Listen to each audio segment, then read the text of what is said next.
All right. Hello, good morning, and you are welcome to Mining for the Truth, referring to the process of digging to discover the undiluted doctrines of Christ. My name is Joseph Atta from Ghana, West Africa, and I attend Church of Christ.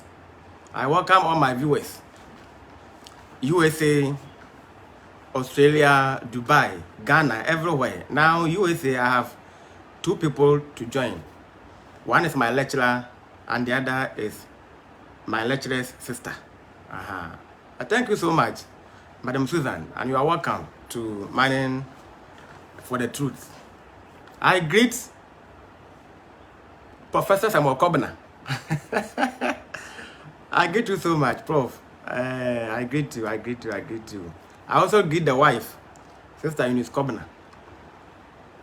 All my listeners and my local church. Yes, I know some have been peeping. I've been watching elsewhere, though I am unaware. We are family, and no matter what, we are family. And there's time for everything. Ecclesiastes 3 verse 1. There's time for everything. And I know you like and you love me so much. So I do. So we are family. There's no need for any hard feelings.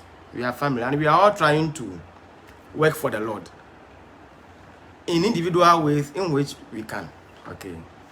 So I greet you, my mother church. Now I've been presenting in English. And let me reiterate that a language is a way of living. A language is a way of living. It is an individual's choice. So you decide which language to use. The world is ruled by literacy. The world is ruled by literacy.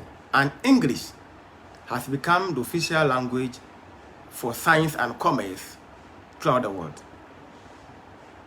So we are in 21st century. You can't tell me that you don't need to understand the English to teach the Bible or to learn the Bible. Now let me officially let you know that if you don't know English, there's no way you can learn the Bible deeper. This is a fact. I hate people who are hypocrites. I hate it. Meanwhile, I've been sending their children to school.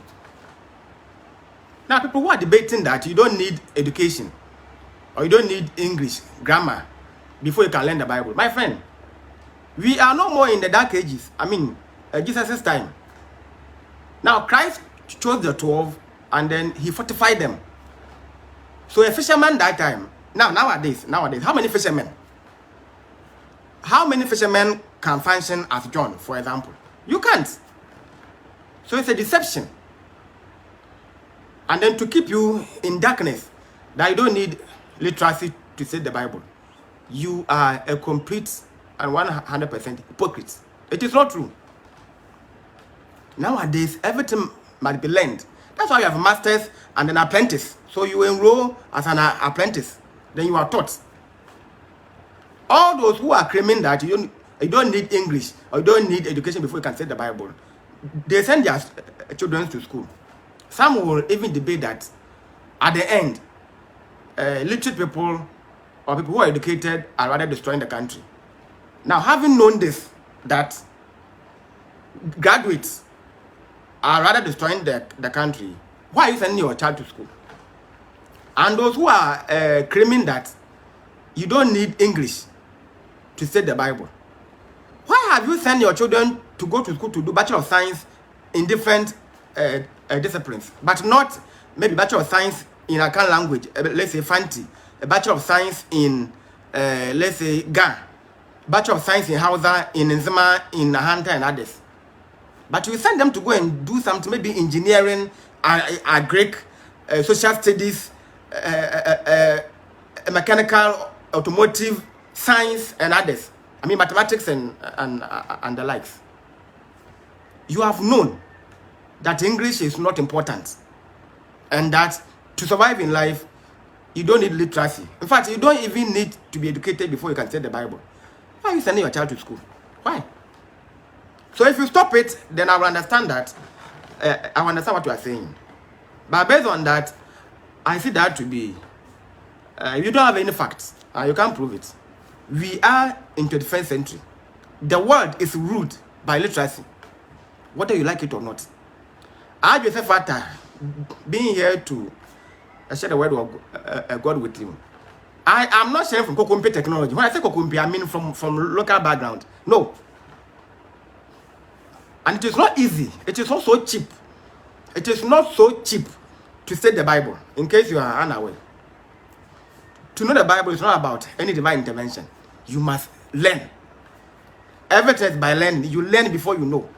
So don't think that by praying to God, the Holy Spirit, then we wouldn't need to go to school to waste our time. We will all pray to the Holy Spirit, and then by magic, we are transformed into something that we don't expect. It's wrong, my friend. You have to learn. All right. So I began with you. My topic is living for Jesus, and the theme is the Beatitudes or the Beatitudes. I began from Matthew 5 verse 3 to 10, 13 and 14. So in all, we have episode 10. I'm saying that the Beatitude starts from Matthew 5 verse 3 to 10. But I chose to add the 13, verse 13 and 14. Short. So on a Saturday, I came to you and then we discussed about you are the salt of the earth. Yes. I spoke a lot. Hey. Now I was surprised because before I was coming to present, I thought I was going to spend about 30 minutes. Yeah, that was my mind. Because looking at the notes. But I surpassed and reached somewhere 2 hours, 20 minutes or 2 hours, 21 minutes. It wasn't easy. It was by the grace of God. Okay. Yeah, so we dealt with you are the salt of the earth. Now, welcome to episode 10. Being the last episode. So today is the last and final episode of the Beatitude. Living for Jesus. So today is the last episode for the Beatitudes or the Beatitudes. Matthew 5 verse 3 to 10, verse 13 and then verse 14. Today we are on Matthew 5 verse 14. So let's read and see. Matthew 5 verse 14. You are the light of the world. A city that is set on a hill cannot be hidden. You are the light of the world. A city that is set on a hill cannot be hidden. Yes. Welcome my viewers. I've seen two viewers now. Thank you for joining. One sister has popped up, and then the other is about to come. I think having some challenge with the network. Yeah, thank you so much for joining. So as I was saying, today is the last episode on the Beatitude or the Beatitude. I mean, any way you want to pronounce it. The Beatitude or the Beatitudes. All right. So we are saying that you are the light of the world.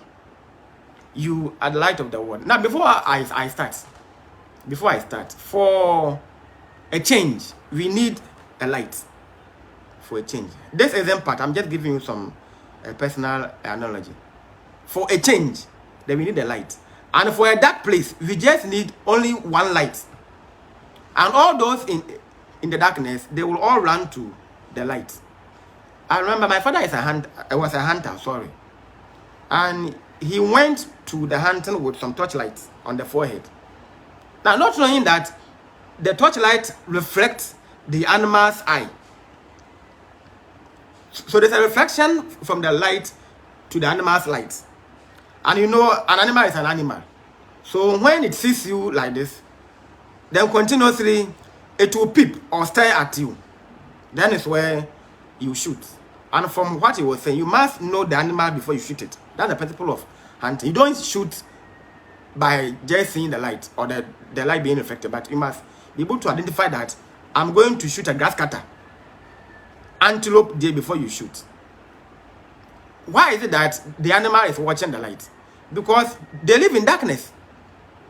And two, the animal does not know that its eyes reflect the light. So it's in nature. So these are the two reasons why the animal will continuously stare. Number one, it lives in darkness. I mean, in the bushes. They will see light only in the day. By midnight, the sun, unless the moon has changed the season. But there's a reflection from the animal, all the animals, from their eyes. There's a reflection. So it will reflect the hunter's light. And then my father was able to shoot them. So we're saying that for a change, we need the lights. And he was also saying that some animals were not that clever. So when they see the light, they even walk towards it. Then I said, well, then he said, yes, animals are like human beings. Not all are sensible, as we also human beings are. So some will run away from the light. Some have intelligence to detect that this light resembles a killer, because normally we don't see light during midnight in our kingdom, except from fireflies, some small insects. But a light of this nature, so some animals, oh, they will run away. But others too were semi-sensible, so they walked towards it. And he said that some will even approach you so closer, just to see the exact. So sometimes he used the knife to kill them. For example, rats. He said rats. For also, he said an example is rat. Yes, I remember. An example was rat. That they are not so clever. So at times you are sitting there and you see that it is coming towards you. Why? Because it has seen the light. So here, the animal has seen some changes. So for a change, then you need the light. Now let's see who Jesus was speaking to, or whom did he speak to. You are the light of the world. Matthew 5:14. Now introduction. Jesus is sitting, of course, on the side of the mountain, or of a mountain in Galilee, speaking to his 12 disciples.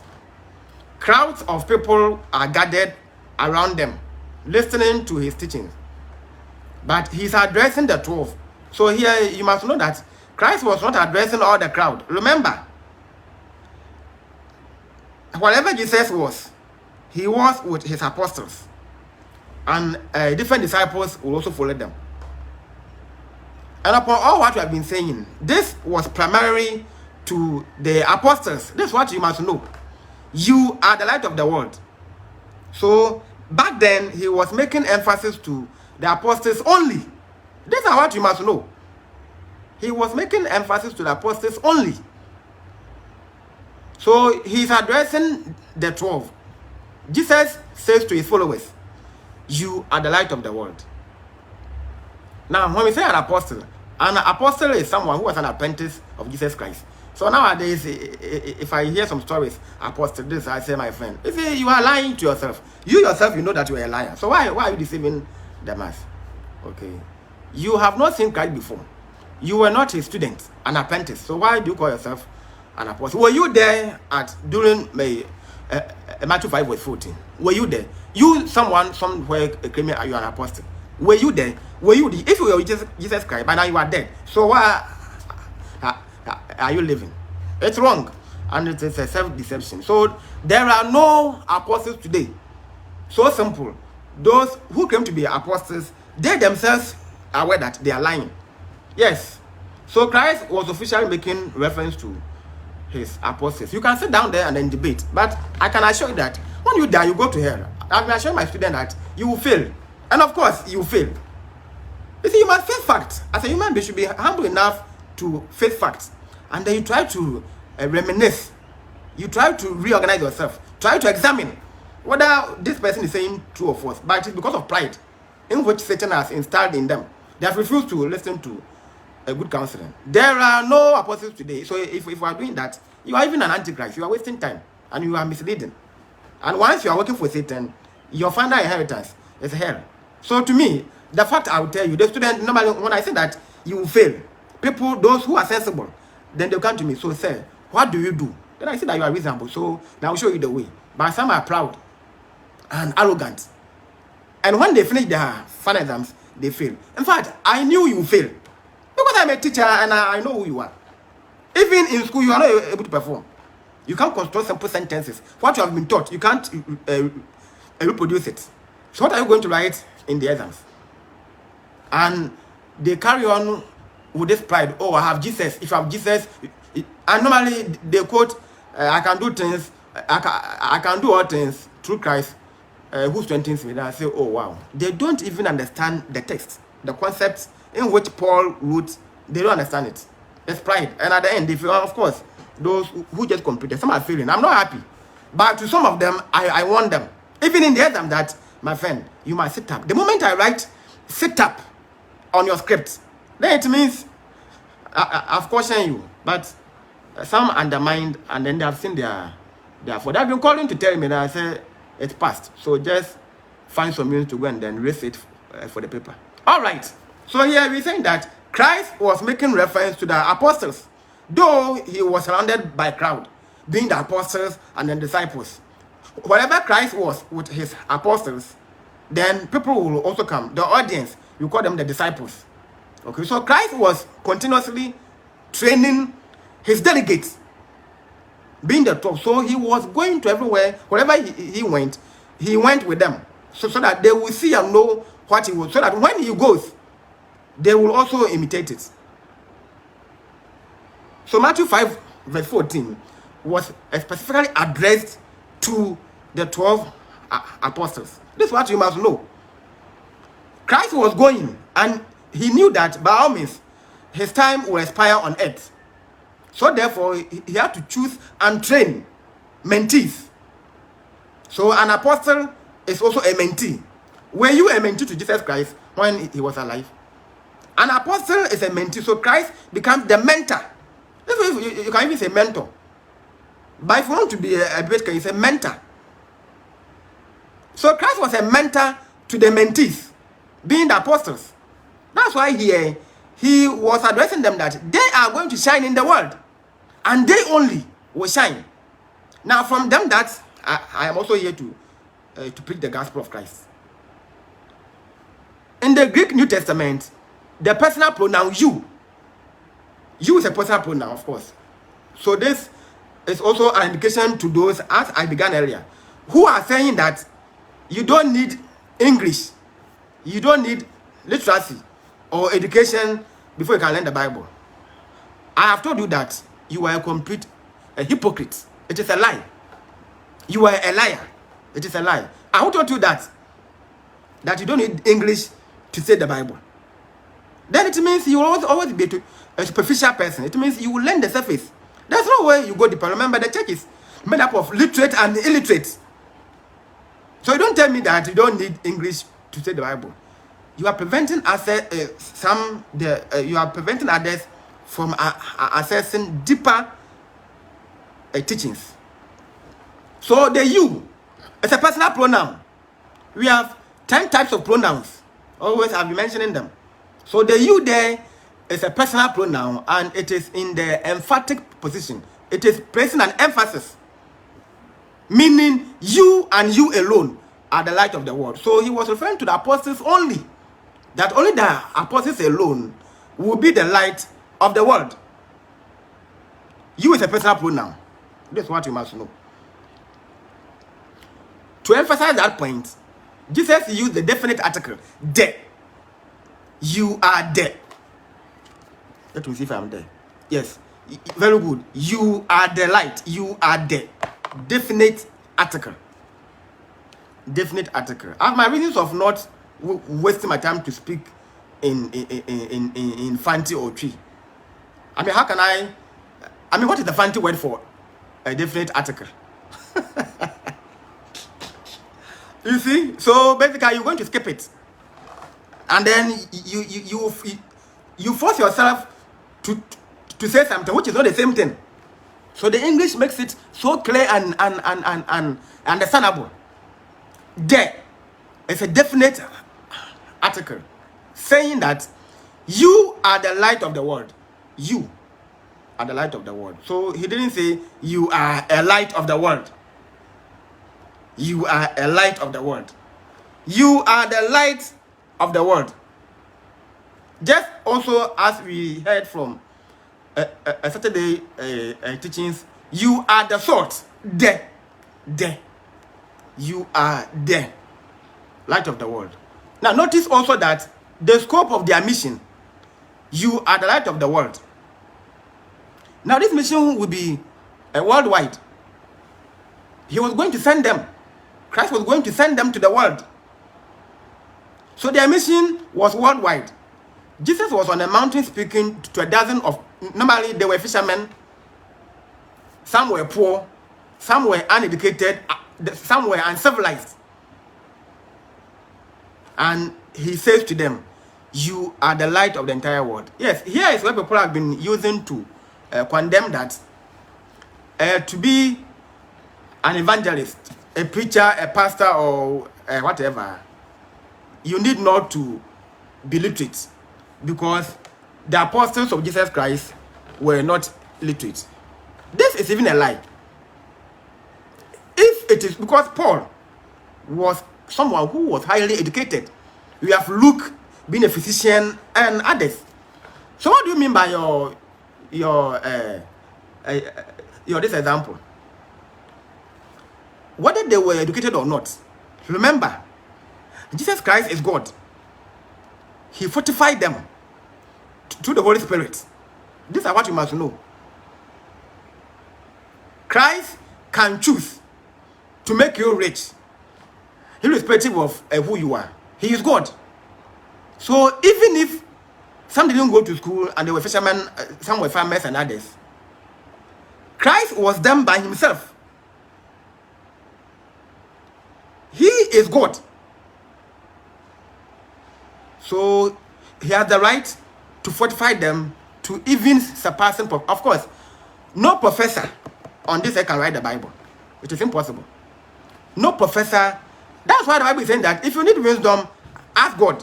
No professor can. Some don't even believe in God based on what they learned.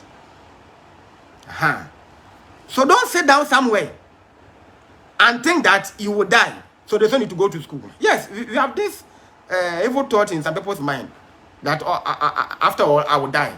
So why should I waste my time to go to school? And on the part of the girls, at the end I will marry, and when I marry, and I won't have time to go to work. So why should I go to school? So the girl child is precisely waiting for someone to marry them. So they refuse to go to school, and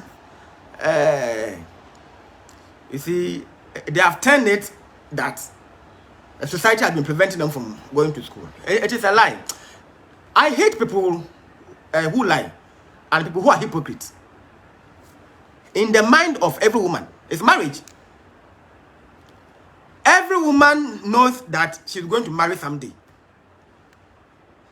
And to combine marriage to work, or with work and education, is not easy. For example, you are pregnant, or you have given birth, fresh, caring for the baby, maybe for the adult children, your husband, before you study. It is so easy. So therefore, some will not even waste time to go to school at all. They show frivolousness. They are not serious, because at the end they will marry. So some will even marry, and their husbands will tell them not to work, so they become housewives. These are some reasons why people have refused to go to school. So stop this gender equality where they are proportionate that in the olden days fathers did not. It is not true. It is not true. I said in the mind of every woman lies marriage. So also people have used this as an example that whether you go to school or not, you must be able to understand. You must be able to study and understand the Bible. You are wrong, my friend. You are so wrong. The Bible here has been written in English, and all translations, precisely in Ghanaian languages, were based on the English. If you don't know, they didn't write the Fanti Bible, the Tree Bible, the Nzima Antam before the English. The white wrote the Bible in English before. The Fanti man who has pursued some studies, maybe Bachelor of Science, a master's in Ghanaian language and others, or maybe linguistics, before they sat down to also convert the English to their local language. It could be Ewe and other, but you can see that you cannot translate it verbatim, and there's no way you're going to find synonyms in Fanti. Fanti normally don't have synonyms, in case you are unaware. In the local language, you might not find more synonyms. For example, power and an authority. Infante is given just one word. Of course, it is wrong. For example, vow and promise. A promise is different from vow. But if you come to the language, the local language, they have made it only one. They have assigned only one word, which is wrong. A vow is not a promise. And a promise is not a vow. Power is not authority. Authority is not power. So please, don't sit somewhere and then debate ignorantly that you don't need education. You are wrong. You are wrong. You will teach the Bible, but there's no way. Sometimes you teach and you become confused because you don't understand it. So Christ fortified them. Whether they were fishermen, they were stinking, they were farmers. Christ is God. He fortified them. Remember, they were his mentees. And a mentor pours his heart to the mentees. You give them all what you need. All what you have. You don't wait until they grow old. No. You teach them so earlier so that they can surpass where you are. Anyway, we move on. So I think you have understood even why I've been using English here to teach. Of course, Facebook was not created by a Ghanaian. So I suppose that anyone who is in Facebook is literate. How do you even get the account? It is by grammar. Well, okay, we move on. So here we are saying that tradition says that these 12 men went throughout the known world with the light of the gospel during their lifetime. Yes, so they were able to spread the gospel throughout the whole world, everywhere in the world. They went there. Now, when we say the gospel, initially, people who don't learn deeper, they will say Christ, death, burial, and resurrection. You must also add the ascension. When he ascended to heaven. This is a key part that has been omitted. I don't know where they learn the Bible from. The Bible must be studied periodically.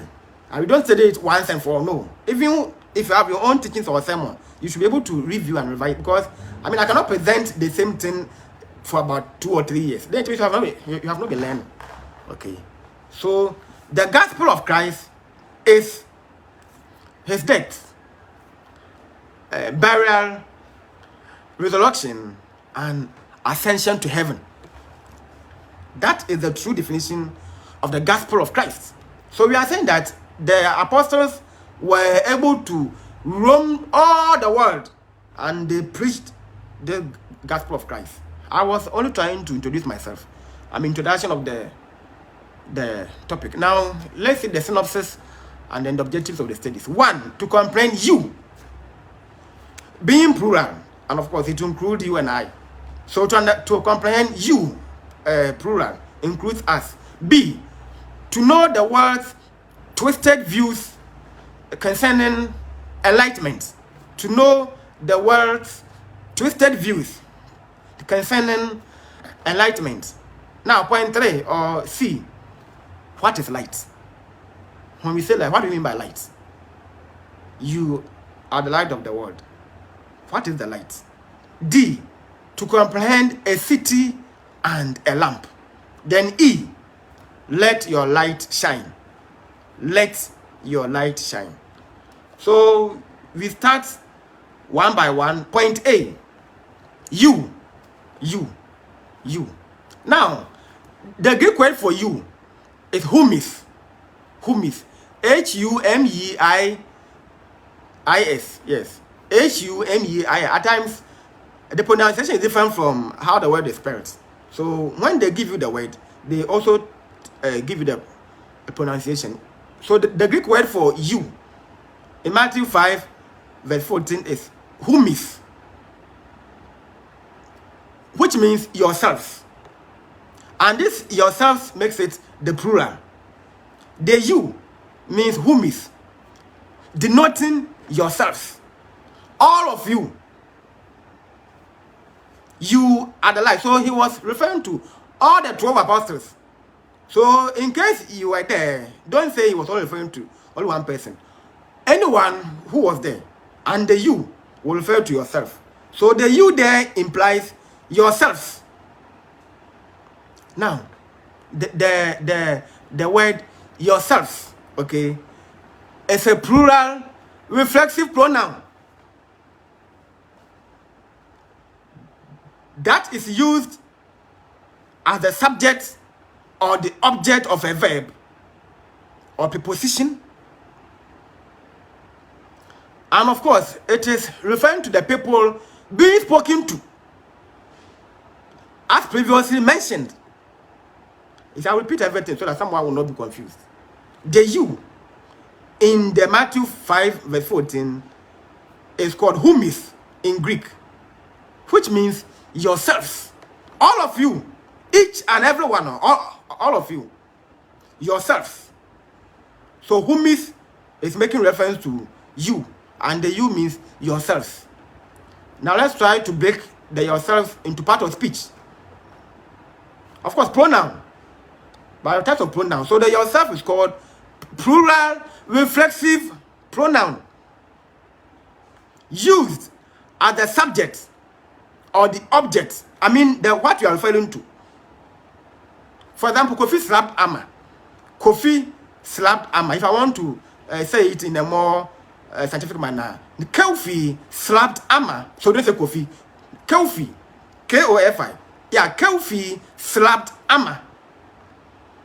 So Kofi becomes the subject, and Amma becomes the object, the receiver. I mean the recipient, and then the subject is the doer. I mean in simple sentence.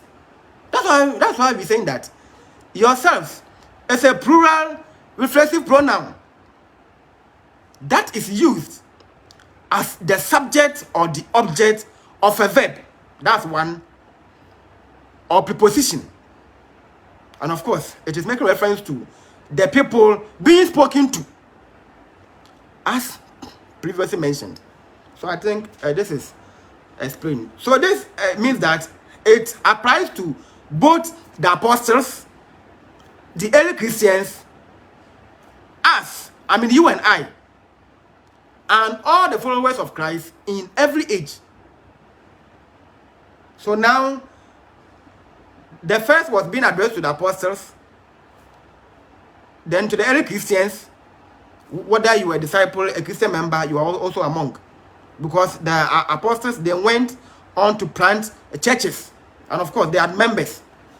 So they were also referred to as the light of the world. As I'm here, I'm also referred to as the light of the world.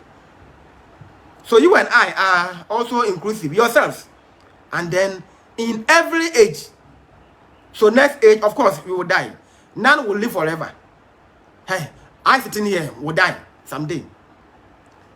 I may grow old and my eyes will be my vision will be impaired. So I can't even come online to teach. My voice can prevent him from teaching now. That's why it is said in the Bible that Ecclesiastes 12 verse 1. Remember now thy creator in the days of thy youth. Go to my videos and you see that I've made a very nice sermon on it. Remember now thy creator, or turn to God now. I've explained.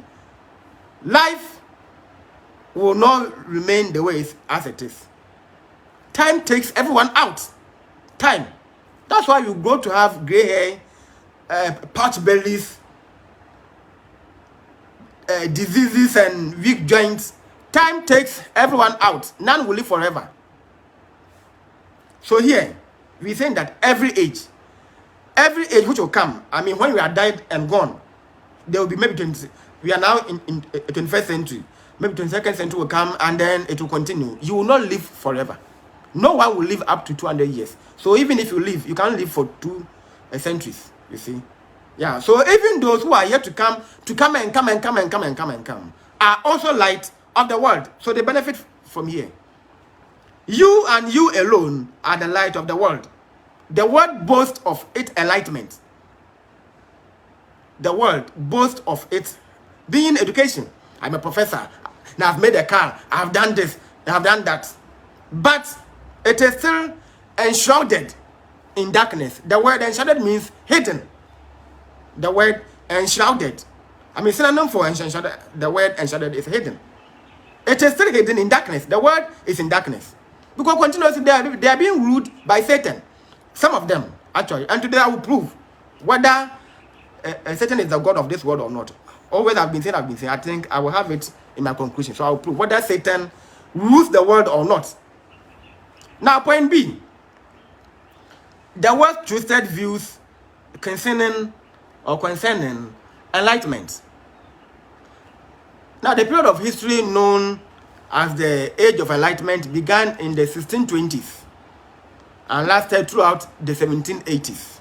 Now, during that period was when the cultural and intellectual leaders in Europe rejected the authority of tradition or traditional institutions such as church, and promoted science, skepticism, and tolerance. So here we are saying that they didn't believe in the Bible. They condemned it. Some even banned it. In fact, in the olden days, it took the wealthy men to own a Bible. So some were banned because they were found in the Bible.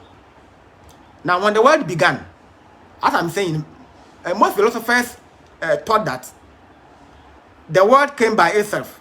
Pride. All this is pride.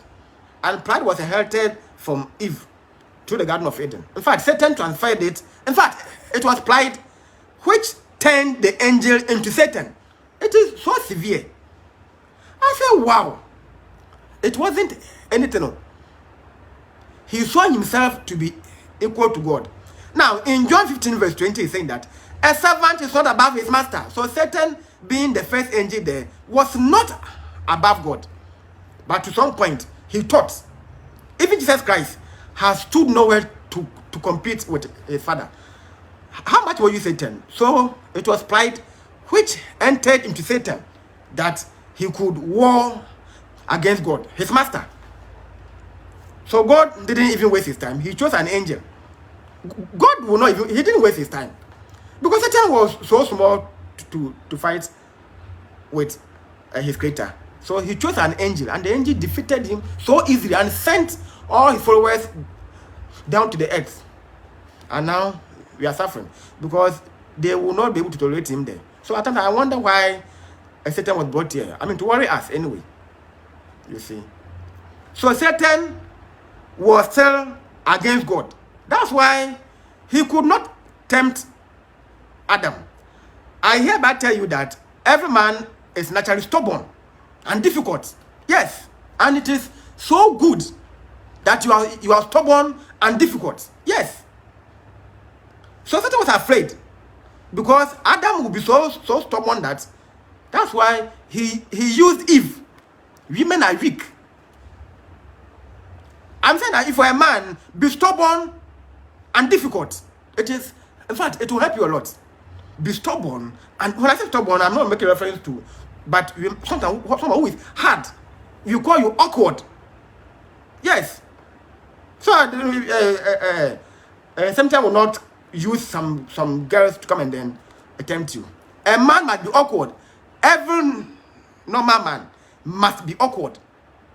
You mean the word awkward means difficult to deal with. So Satan feared Adam because Adam was following God's pattern. That's why he used Eve. So the first pride in the world came from Eve. The first pride.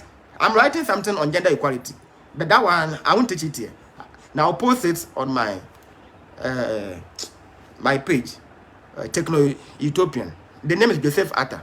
So if you go and search, you'll find it there. I will put it there for reading. I won't teach it on gender equality. So pride was invented by Eve, by a woman. So we see in them, in their nature. Here, they want to hide it. This makes them hypocrites. Of course, I will prove all these things in the gender equality. So based on that, Satan had been ruling in the hearts of the illiterate. So those who came to do discoveries, Aristotle and others, they were not Christians. And some of them, they proved that God does not exist. If God does not exist, why will you die? Why will you grow? Okay. Now, when a farmer cultivates crops, he becomes the maker.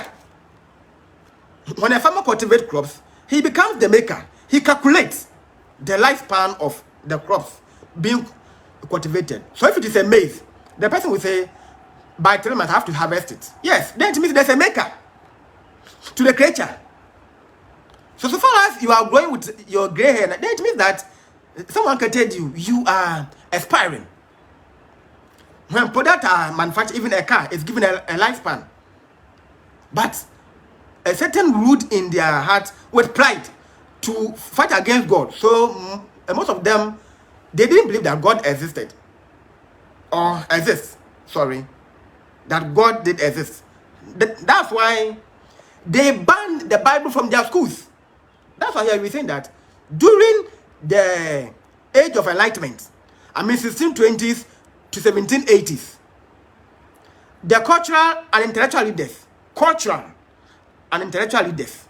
so when we say cultural, we mean a way by which people live. Or don't do this, do that, this is haram, this is error, this and that. No. They had to officially kick away the Bible. So those in Europe, precisely, they rejected the authority of traditional institutions. For example, the church. And they promoted science, skepticism, and tolerance. So laissez-faire. Oh, everything goes. Yeah, tolerance. Oh, everything goes. Oh, everything goes. So no Bible. If when there's a Bible, then there's a caution. But there's no Bible, so people were free. Why there's no discipline? People are free to choose, to misbehave, to do what they want, because there's no discipline. Even when you offend, no one is going to call you to order. So where there's no discipline, there's disorder. In churches, in school, in the homes, in community, in the country, everywhere. Where there's no discipline, there's disorder. People, they misbehave the way they want to, because there are no cultural limitations. Now, when we say skepticism, we mean disbelief. Yeah, disbelief. Or you can say doubt of the truth. That's all. So they did away with the Bible. Yeah, they didn't want to see the truth. So they promoted science, skepticism, and tolerance. That's why we're saying that they were in darkness. But that was their view of enlightenment.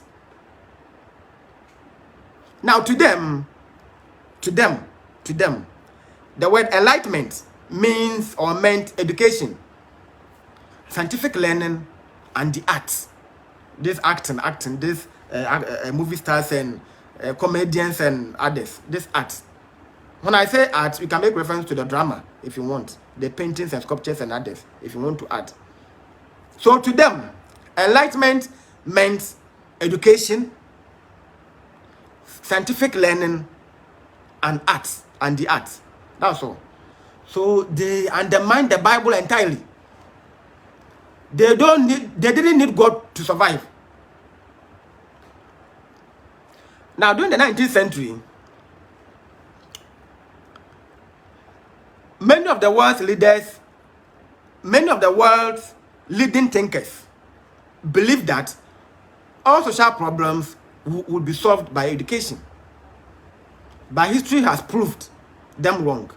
Never have so many people been so well educated and so immoral. You see, the more they were educated, the more they were immoral, as we see now in the world. Now, someone can choose to, by scientific research, corrupt the whole world through a virus and then brainwash them of something else. And of course, we will all follow the trend. We will all follow. Now, there could be a student in an institution. Then we'll start to hack the IT network. A student being told by the same university or the institution can develop pride and then hack to prove that he's on top. That is in the form of immorality. They will start the prostitution. They will see nothing wrong because there are so many books being written by these authors who are pagan. The Bible, in fact, they will not use the Bible to write it. So they are going to promote the fornication, adultery, everything. I say the word is laissez-faire, so everything is in there. Everything goes. So they became so immoral, though they were educated. But here, we are saying that this is also to correct my fellow Ghanaians who are saying that education or people who are literate are not destroying the country. Of course, it is true. That one is a fact. We have a professor in engineering, a doctor in engineering, a graduate being first degree or master's in engineering, doing road. Within 1 year, then the road is in a mess. But maybe in the olden days, now I won't say maybe, in the olden days, people who didn't go to school, they did things that are better and they are long lasting than now. This is a fact. But it does not prevent you from being educated. Not all are corrupt. Remember, this is a personal interest. So don't think that by seeing some graduates to be immoral, to be in prostitute, to hold a drunken spot, being a pimp. When I say a pimp, someone who recruits girls for a prostitution. You see, not all graduates are so. So this is what you must note. Not all are rotten, and the world is moved by literacy. It is literacy has taken over. So don't sit down somewhere based on this. Because of this, I won't go to school. I won't send my work to school. It is wrong. Even by Ghana government, free SHS is free and compulsory. Free and compulsory. Even if you will not continue, you pass through the system. In future, to benefit you somewhere. So you sit down somewhere and then condemn it.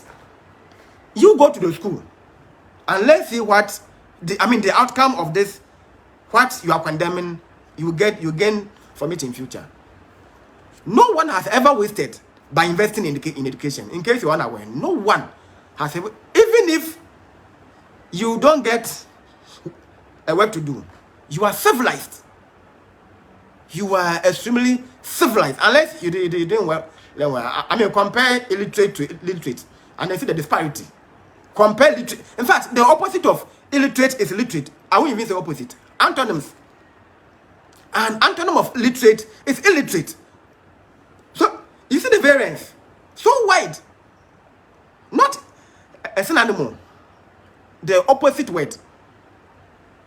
Literate is illiterate. So my friend, don't comfort yourself with illiteracy. We have mobile phones being made by illiterates that you are condemning. It is through literacy. That's why you can watch TV. Through literacy. That's why you can have a laptop. Through literacy, you can hear news. So do you condemn literacy?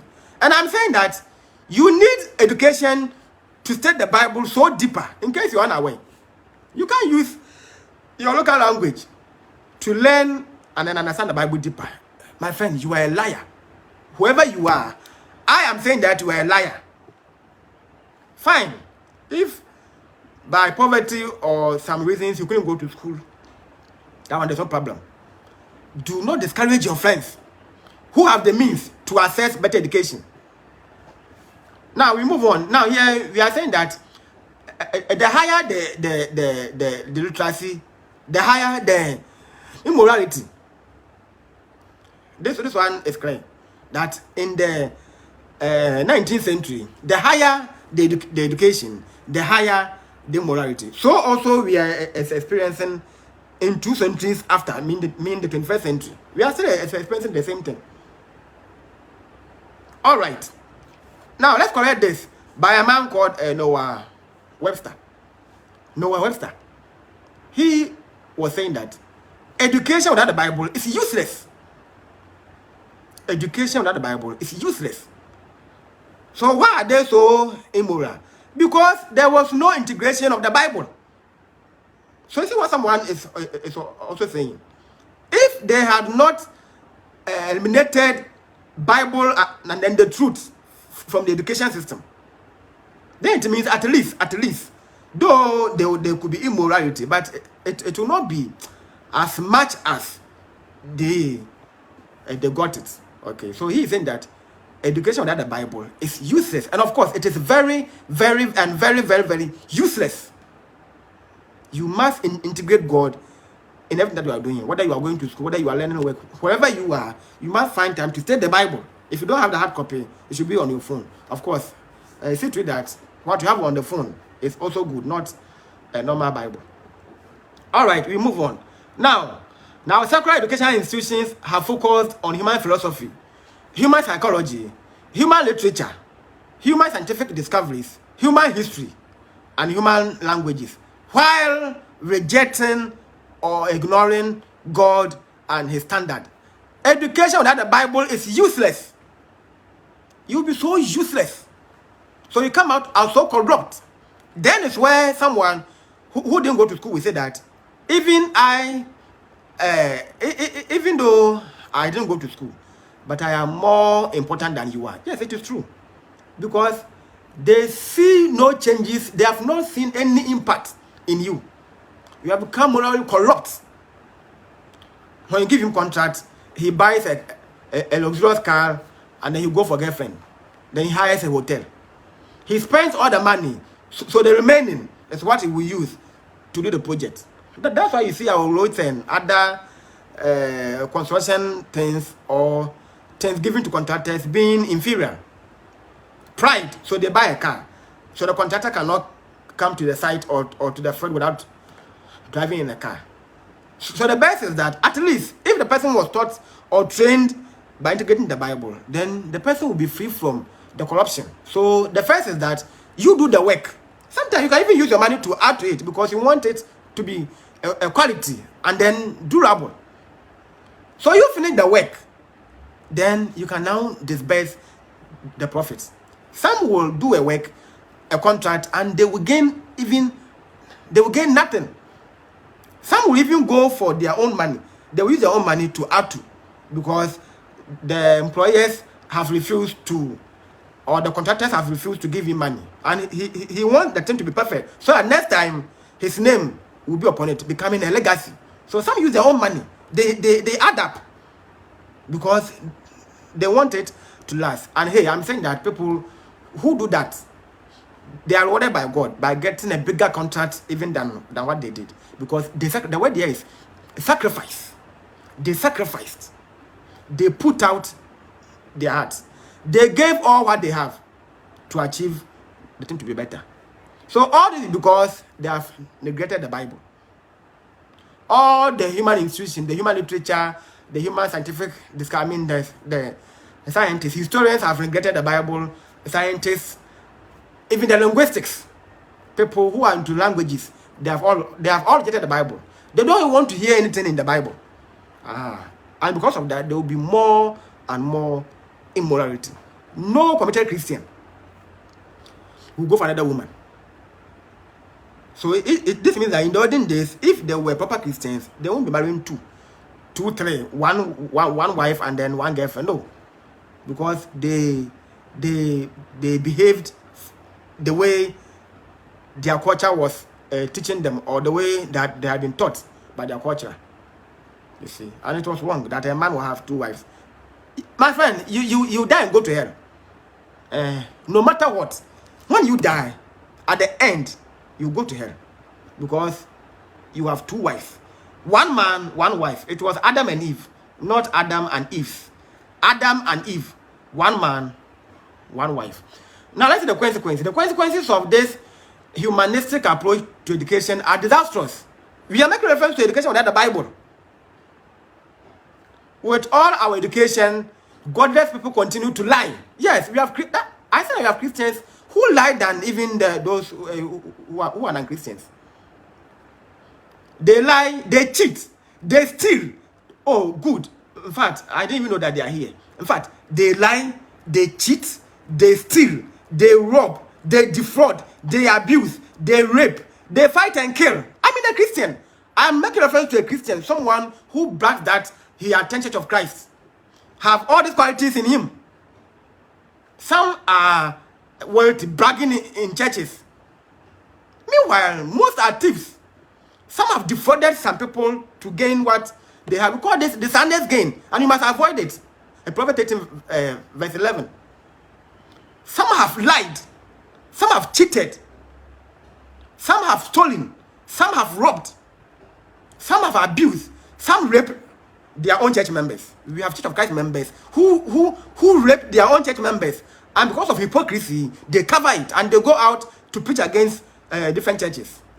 This is typical hypocrisy, and I hate it. Sometimes they even fear to speak, to rebuke on the pulpit. Yes, they bring in some childish and cartoon stories where people will be happy, laughing and clapping. You see, a church, worship is not for comedians. Now, if you want to laugh, you go to National Theatre, where comedians are booked. They are booked. You go and pay them to laugh. Christianity is a serious business, meant for people who are serious in life. Now, if you want to laugh, you must laugh naturally, but not that the whole thing is about laughter. That means you are worshiping in vain. Sorry, and I Joseph Atta, will never be part of it. Yes, that I should go and waste my time. A church which is supposed to teach the Bible, to rebuke, to reform, has now turned into entertainment, telling cartoon stories, and I will waste my money, time and resources. It is a vain worship. So I won't be part. Be careful how you walk as wise, not a fool, redeeming the time, because the days are evil. Therefore, do not be foolish, but understand the will of the Lord. I prove myself. So I'm saying that when you are baptized into the Lord's church, that's not make you an angel or righteous. In case you're unaware, I'm a sinner more than you sin. We are all sinners. None is perfect. But of course, if you live faithfully, that one, your salvation is guaranteed. But when you come to the church, it's not an automatic graduation that you must go to heaven. No, you have to work for it. Nothing comes easier. To get, you must give. So here we say that with all our education, godless people, they continue to lie, they cheat, they steal. And this one too goes to godly people. We have godless and godly. Please, don't sit somewhere and think that these are for only people who are antichrist or people who are unbelievers. We see this in our churches. In our churches, they are there. They claim to be godly. They go to church so early. In fact, they are punctual and regular. They give offering. They contribute to church projects. They lie. They cheat. They steal. They rob. They defraud. They abuse their own church members. They have abused them, especially when you are working with them. They're going to abuse you. They're going to suppress you to know that you are nobody. In fact, if you're a Christian working with a Christian brother or sister, I think there should have been a harmonious environment. No, the person is going to intimidate you. But when he goes to church, he pretends or she pretends as an angel. They are all hypocrites, and at the end, they'll go to hell. They rape. You can be raped by your own church member. I'm not referring to our church. Not when I say our church, I'm not referring to precisely my local community, but I mean all the churches in the world. You can't tell me that there's nothing in churches of Christ. That means you are a liar. We have a church member who, being a male, who can rape his sister in the church. Some can even kill, and then they will hide it. Some fight. Some of them. So this goes to the godless and godly. The only solution to such a spiritual vacuum in this world is to let God's light shine amid darkness. That's all. That's why he said, you are the light of the world. Except there's God's light, the world will continually be in darkness. Now, point C, what is light? Point C, what is... I just say that I face facts. So people don't like me. I don't care. Yes, I don't care. And at the end, you must like and love me by force. I face fact. That's how I was trained. If I'm a thief myself, I will sit here and say I'm a thief. So which means by so doing, someone can even help me. I hate a hypocrisy. I hate it. So I prefer to face fact. If you don't like me, die and go to hell. I don't care. Now, point C, what is light? Now, the Greek word force, P-H-O-S, the Greek word force means light. So the Greek word for light is force, P-H-O-S, which means that to shine or make manifest, to shine or make manifest, especially by rays. So, for example, it is midnight, and you are standing by roadside. You can see the light of a car from a far place. Aha. This is the meaning of rays. R-A-Y-Y-S. R-A-Y-S. Aha. So this is the rays. So car rays. You see, at times you may find it afar. So afar. And then the light will be shining on you. Based on that, you can stop it or you can choose not to.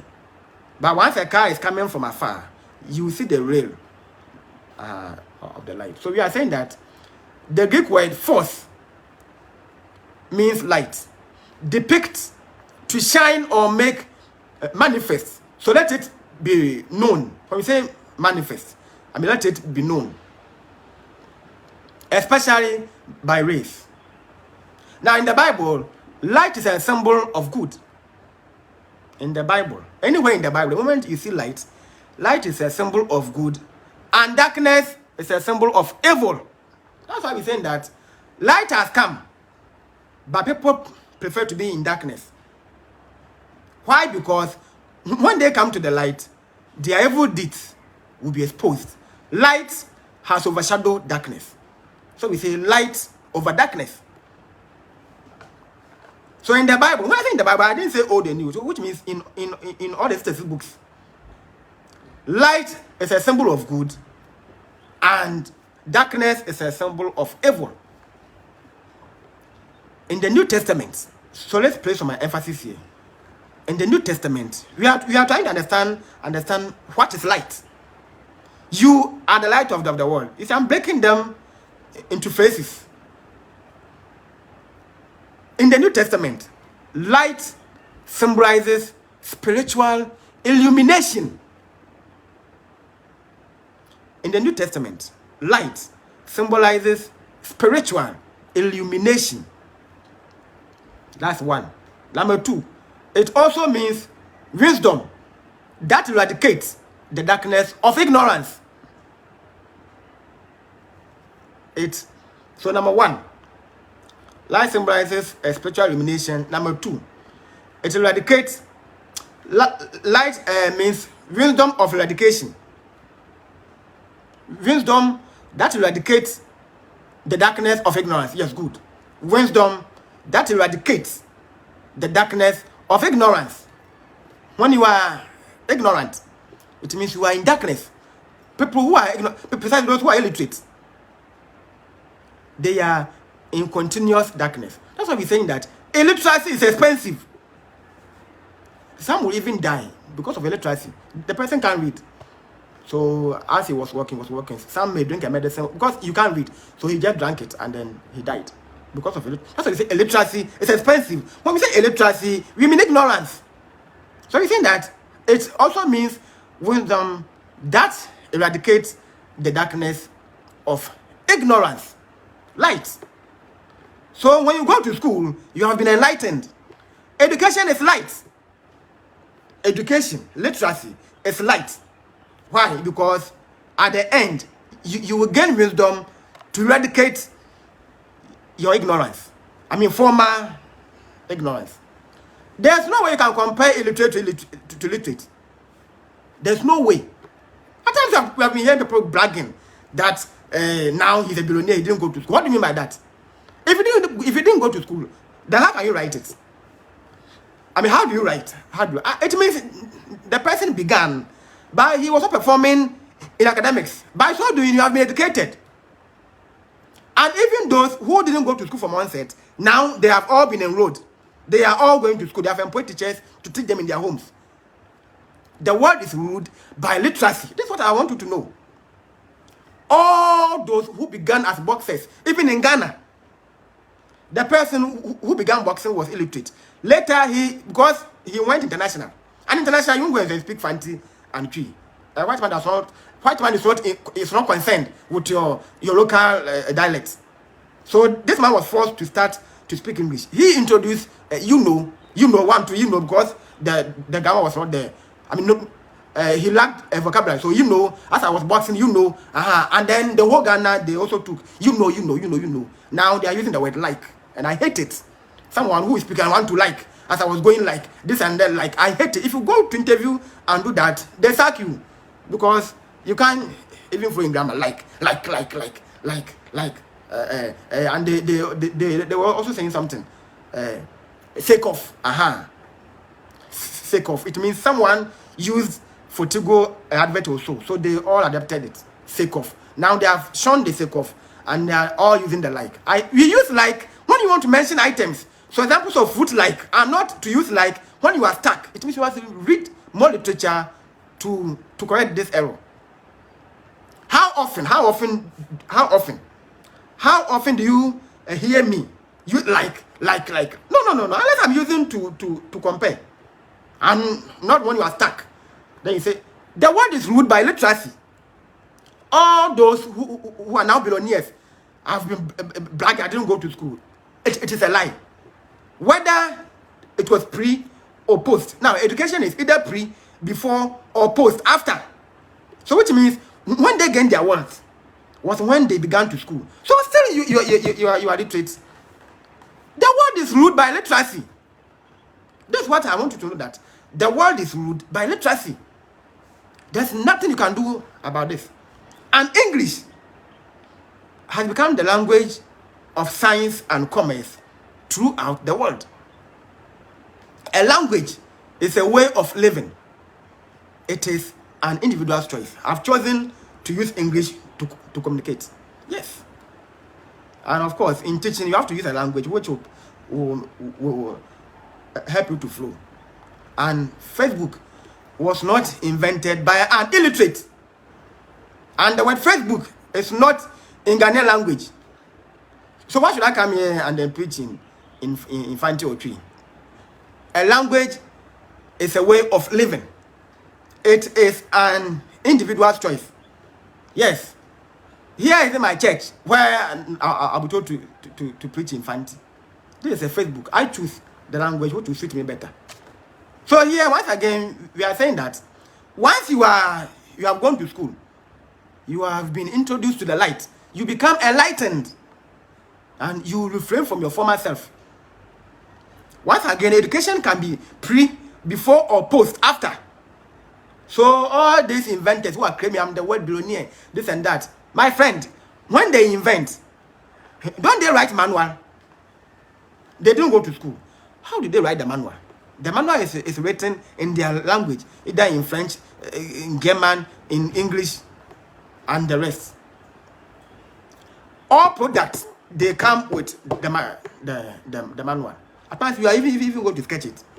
If not education, who will teach you how to use a AutoCAD, being laptop, to sketch? The world is ruled by literacy, whether you like or not.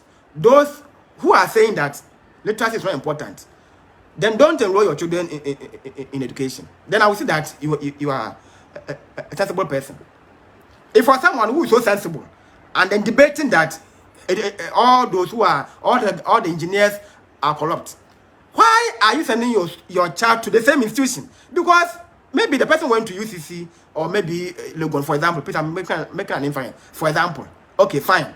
And then you are now condemning that All the Ghanaian universities are corrupt because the graduates, they come to be so immoral. They construct a road, they build the house, and the building will collapse. Better, once you have seen this revelation, why are you also sending your word to go in there? Won't he also graduate and come out to be the same as they are? So let them sit in the house. Let them stay in the house.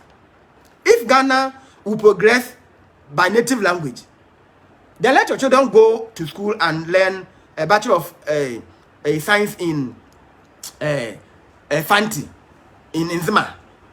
Then they become newscasters. So that they'll be giving Kankasebo and others on television and then radio. You are hypocrites because of envy. You see, some people will envy you, and then they fear you. You see, the way you flow with grammar, they fear their position that no, if you don't corner this person, he will soon overshadow us. So they try to condemn. The world is ruled by literacy. Once you are educated, you become enlightened. That's why we say light over darkness. I'm still on my point. I've not deviated, in case you are unaware. So we say that light symbolizes spiritual illumination. That's one. Number two, it also means wisdom that eradicates the darkness of ignorance. We are on darkness. And darkness symbolizes illiteracy.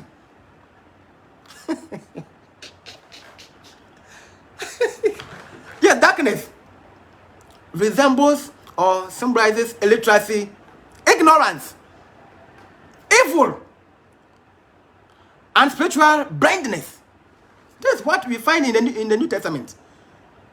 So, if you study about light and I don't bring in this, then it means you have you are learning from elsewhere. Already I've explained the lights, and now we are on the darkness. You see, the thing is on light. You are the light of the world. So there's no darkness there. That's why, otherwise I could have made a point C. What is light and darkness, or difference between? But the Bible didn't mention here darkness. But by way of, you see, the darkness is the antonym of the light. That's why I have to bring the darkness. So darkness symbolizes one, illiteracy.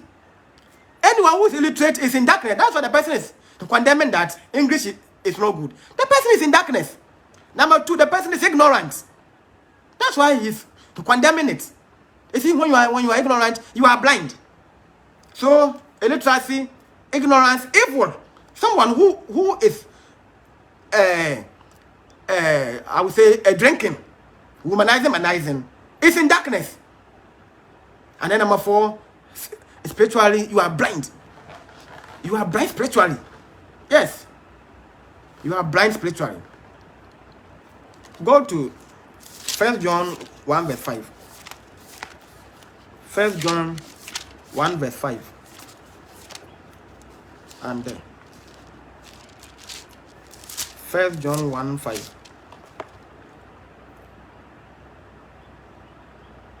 1 7, sorry.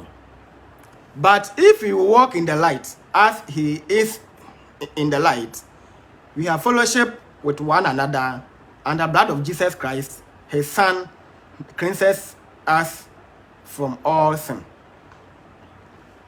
But if we walk in the light, as he is in the light, we have fellowship with one another, and the blood of Jesus Christ, his Son, cleanses us from all sin.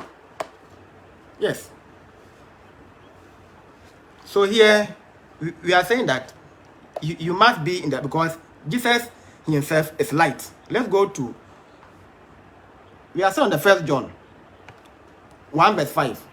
This then is the message that we have heard from him and declared to you, that God is light, and in him there is no darkness at all. So God is light, and in him there is no darkness at all. I'm trying to give you some references to buttress the light and then the darkness. I've spoken a lot, so I have to give you some Bible quotations. Now go to John 8 verse 12. John 8 verse 12. John 8 verse 12. Then Jesus spoke again to them, saying, I am the light of the world. He who follows me will not walk in darkness, but will have the light of life. I am the light of the world. He who follows me will not walk in darkness. In other words, will never walk in darkness, but will have the light of life. Yes. So Jesus Christ is light. Jesus is light. And he shares the same light as his Father, or his Father's glory. And once again, we are saying that, go to what Solomon said in Proverbs 4 verse 8 and 9. So we're saying that such light was attested by Solomon. We walk in the light as he is in the light. That's John 1 verse 7. Now let's see something in Proverbs 4 verse 18 and 19. But the path of the righteous is like the light of dawn, which shines brighter and brighter until full day. Verse 19. The way of the wicked is like deep darkness. They do not know over what they stumble. So Solomon placed emphasis on this light. Now, so we say that as followers of Christ, we let our light shine by living, serving, and talking the same as Jesus has left us an example to emulate. 1 Peter 2 verse 21. As followers of Christ, we let our light shine by living, serving, and talking. So living, serving, and talking, your light must shine. Now go to the D. A city and a lamp. A city and a lamp. So Jesus says, a city on a hill cannot be hidden. Neither do people light a lamp and put it under a bowl. Instead, they put it on its stand, and it gives light to everyone in the house.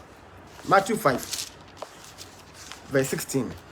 The 15 already, we have read it. So he's saying that let your... Oh, okay. So 15 and 16, sorry.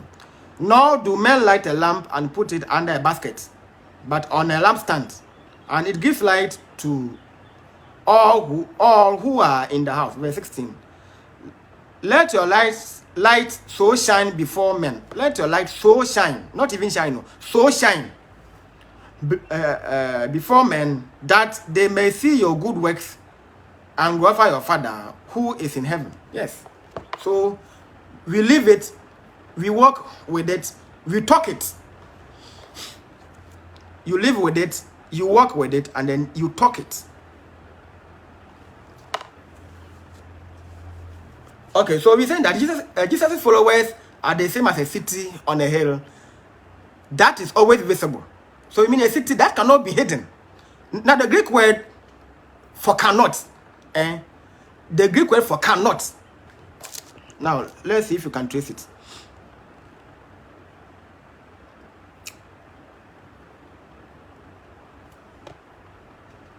Okay, I'll come to it. But here it is saying, okay, let's read the verse 15 and 16 again. Nor do men light a lamp and put it under a basket, but on a lampstand, and it gives light to those, to all who are in the house. Let your light so shine before men, that they may see your good works and glorify your Father who is in heaven. Okay, so here we're saying that a city, a city that is, now verse 14, you are the light of the world. A city that is set on a hill cannot be hidden. So here we are on a city and a lamp, and I'm trying to draw inference from the Greek word. So cannot in Greek word is called dunamai or dynami. if you want. D-U-N-A-M-M-A-I. D-U-N-A-M-A-I. So you can say dunamai or dunemi or danami if you want.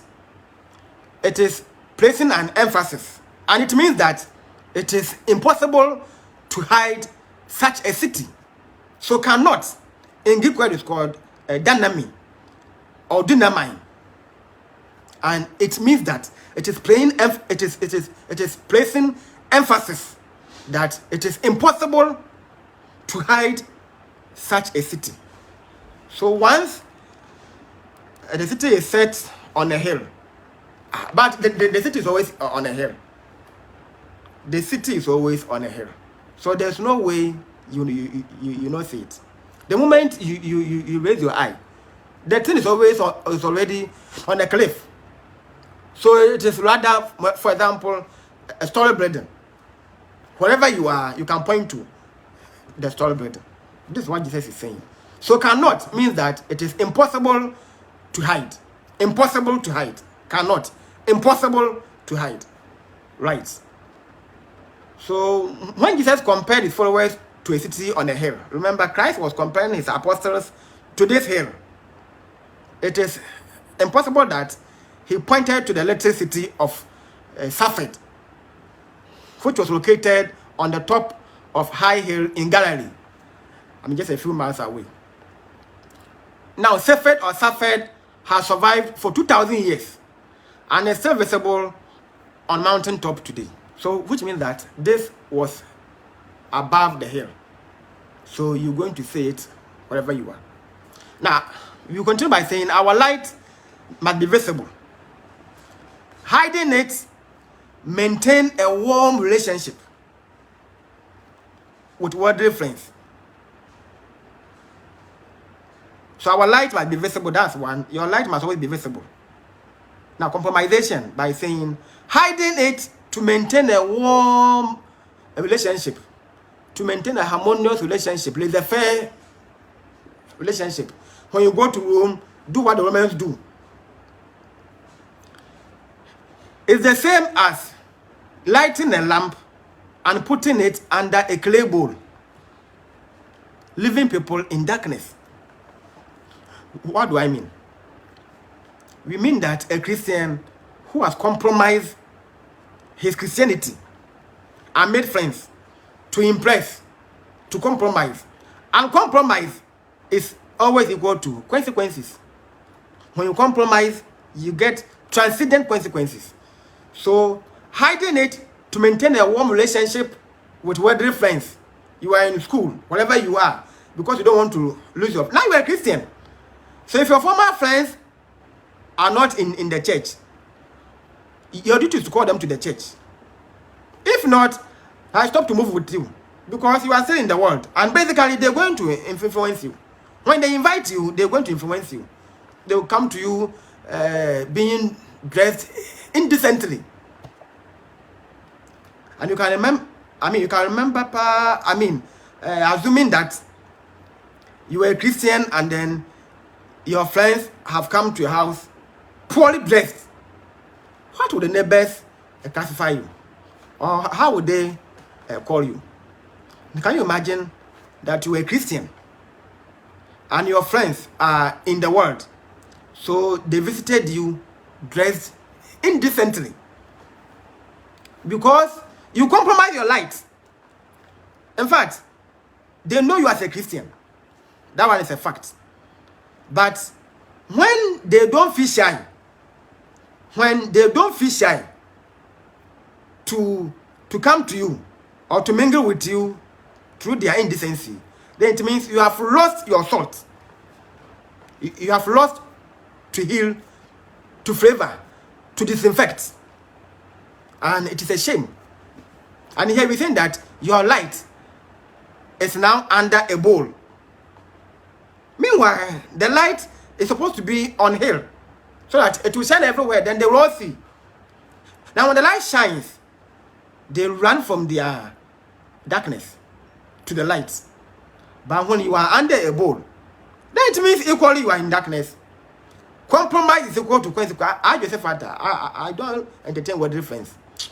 Never ever in my life. Never ever. And before you come to my house, if I will sack you. What do you mean by that? To come to my house, I will sack you. The moment you come, then you return. That, hey, this is my house. I do not accept this here. So go back and then you return with your rascal haircut. I'll sack you. Whether you are my in-law, whoever you, I will sack you out. Yes. I don't encourage stupidity. The house is mine. You are coming to my home. Not our home, my home. So you must dance to my tune. If you're indecent, then go to where you belong to. I do not entertain indecency in my home. So before you visit me, now if you want to visit me, then you must dress decently. Period. I remember there was a girl. I won't mention her name. We were doing a program at UMAT. That was last year. Evangelism. Then she said, I will come. That's okay, you can come.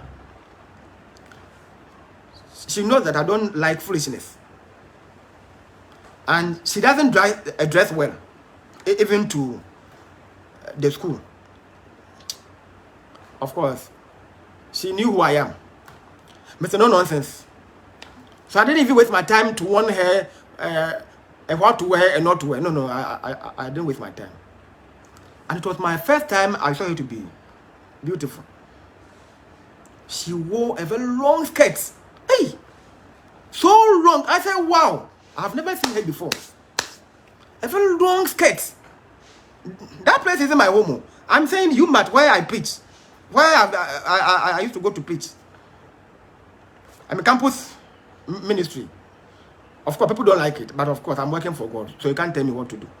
Yeah, so far as I'm serving Christ and not anyone. So you have no right to come. You can't even approach me to question why I go there. I mean, who are you? And what do you mean by that? That why I go there? I go there to worship Christ and not you. He sent me. Matthew 28, verse 18 to 20. Mark 16, verse 15 to 16. So who are you to tell me how to serve Christ? Who are you? If you come to me, I'll fire you. Of course, they won't even come. I will discipline you wherever you are. Whether you have a gray hair, wherever you are, I will discipline me. That's how I am. If you fool, I will correct you.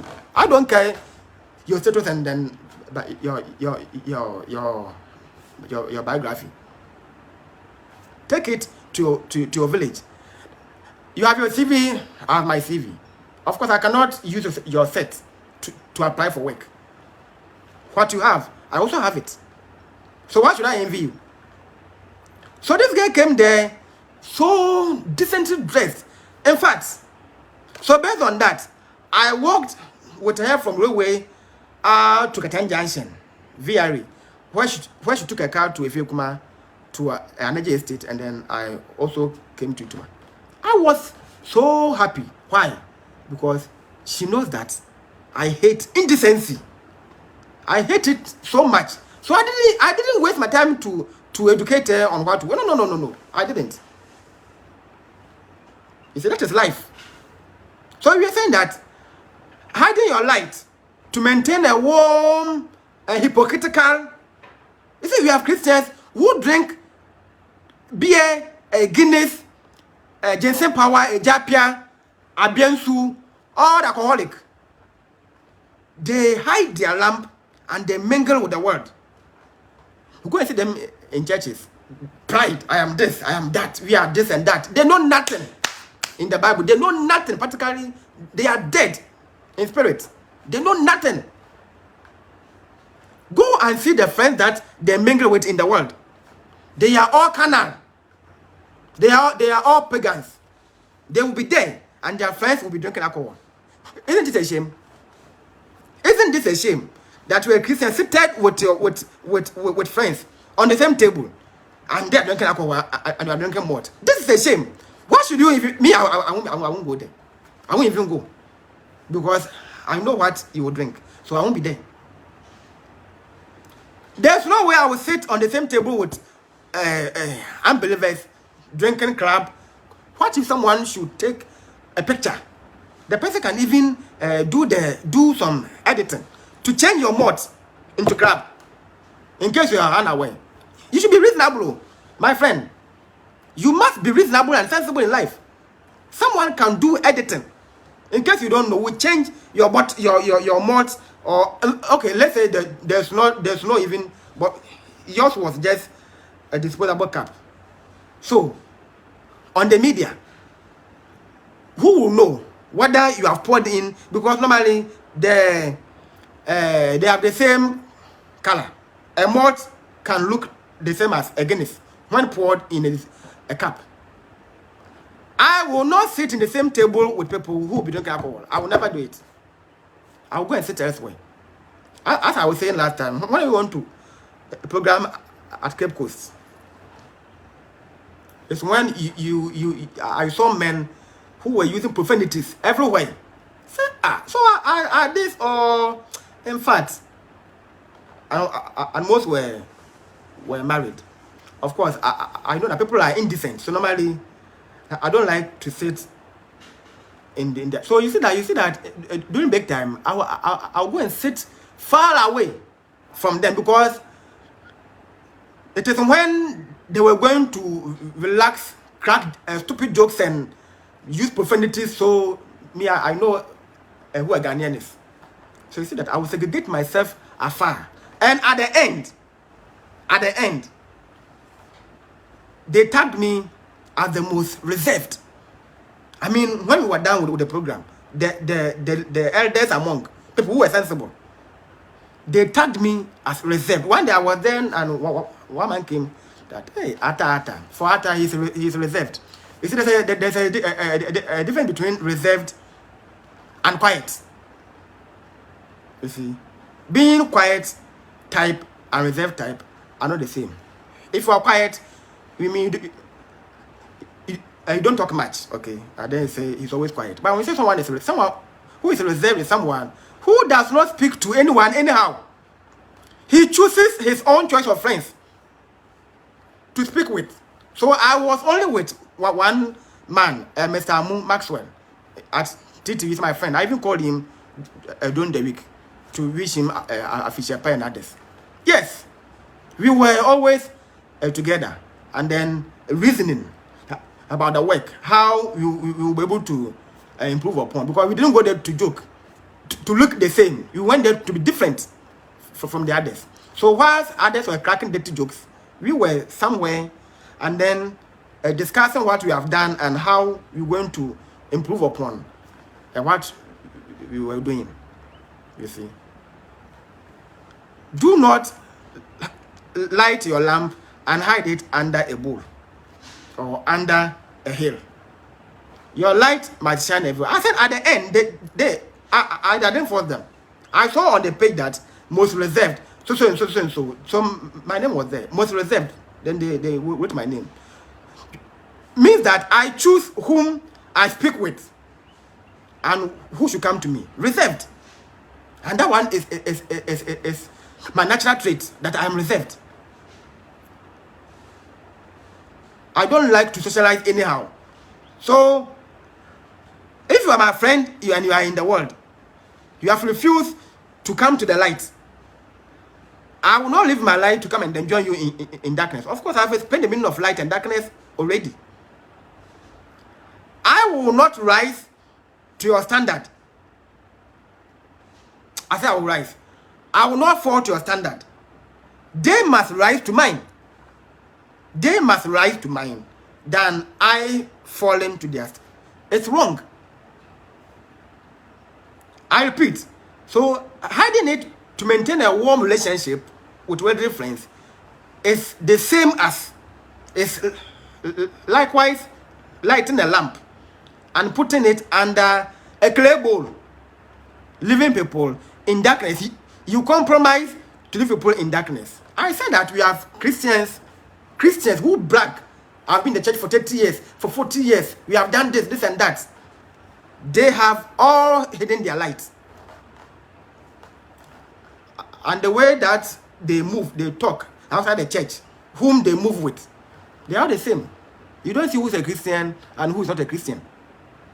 That's why they can't go and preach to them, because you have to send the gospel to the unbelievers, precisely those who are around you. But you are all there to drink. You are all there to crack foolish jokes You have been using some stupid words, and you have all been laughing together. All because they are business associates. When he loses them, it means his business will not flourish. Are you to live on the earth or to go to heaven? So because of money, so therefore they become slaves. Because if you don't know and then you preach to this person, that is your end of your success or money making. The person is going to cut you off entirely. So they fear to shine.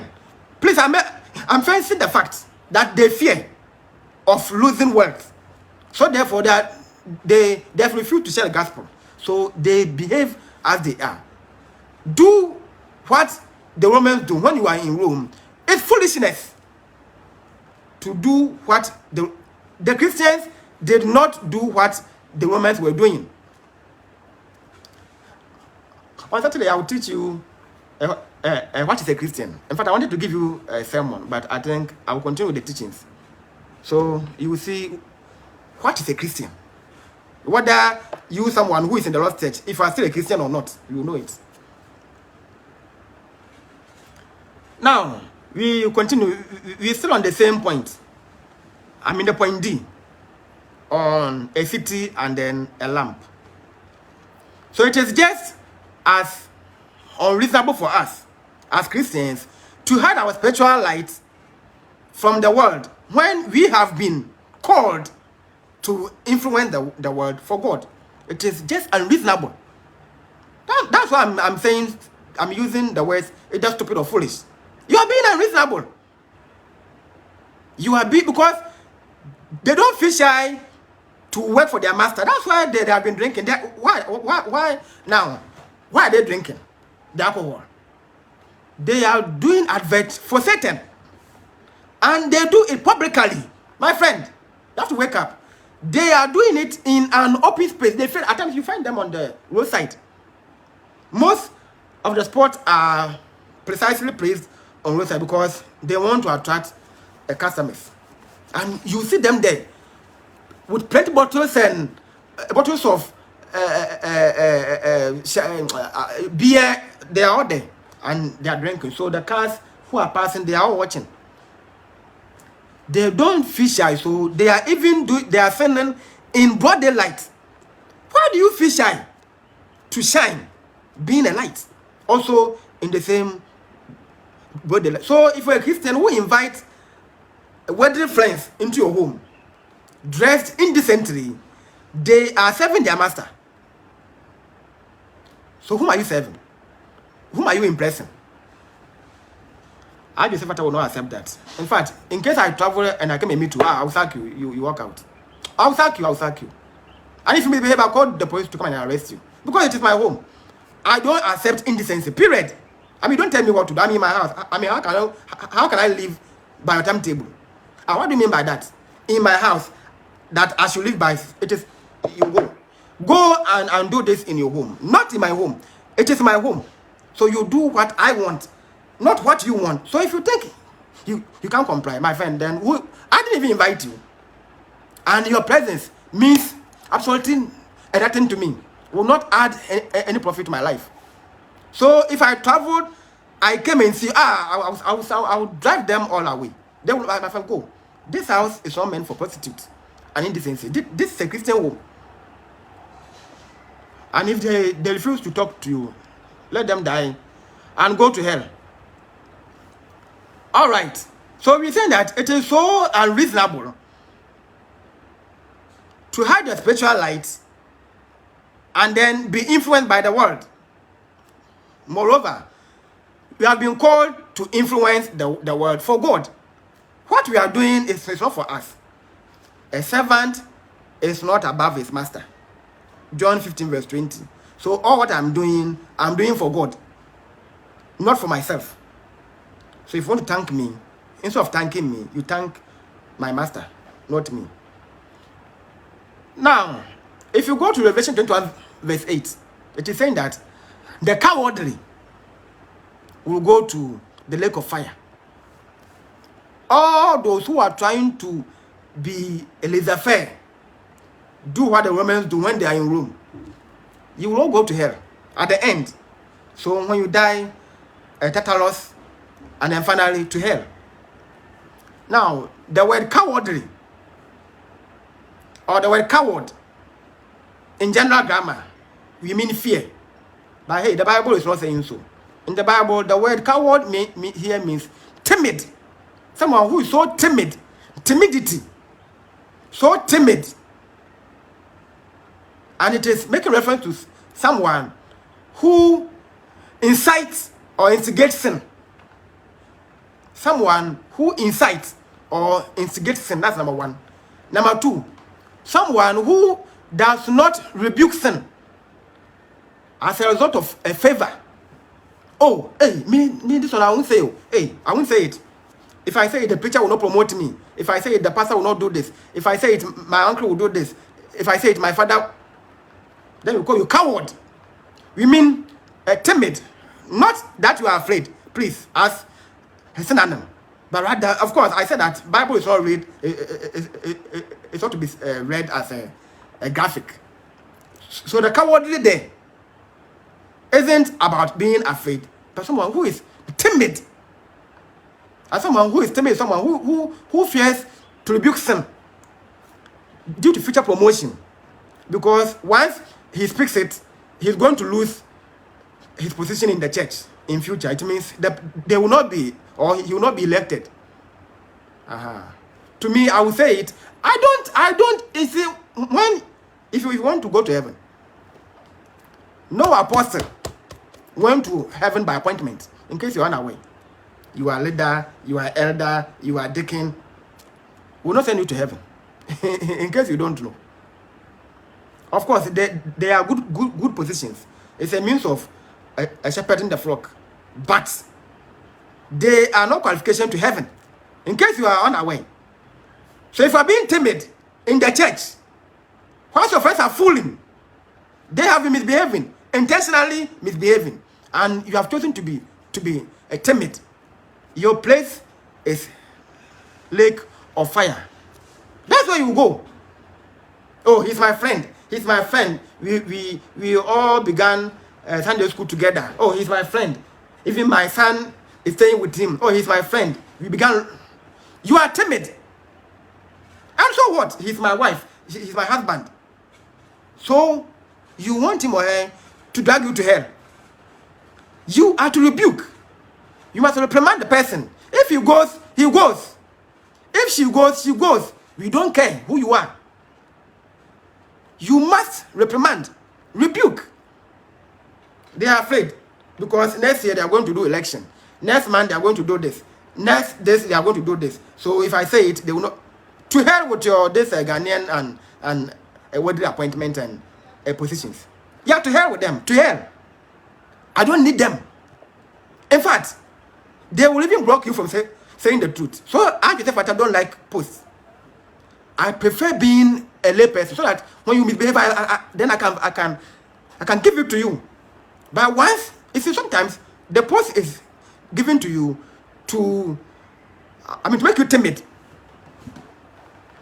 Yes, the moment so at times they give it to you by force because you are part.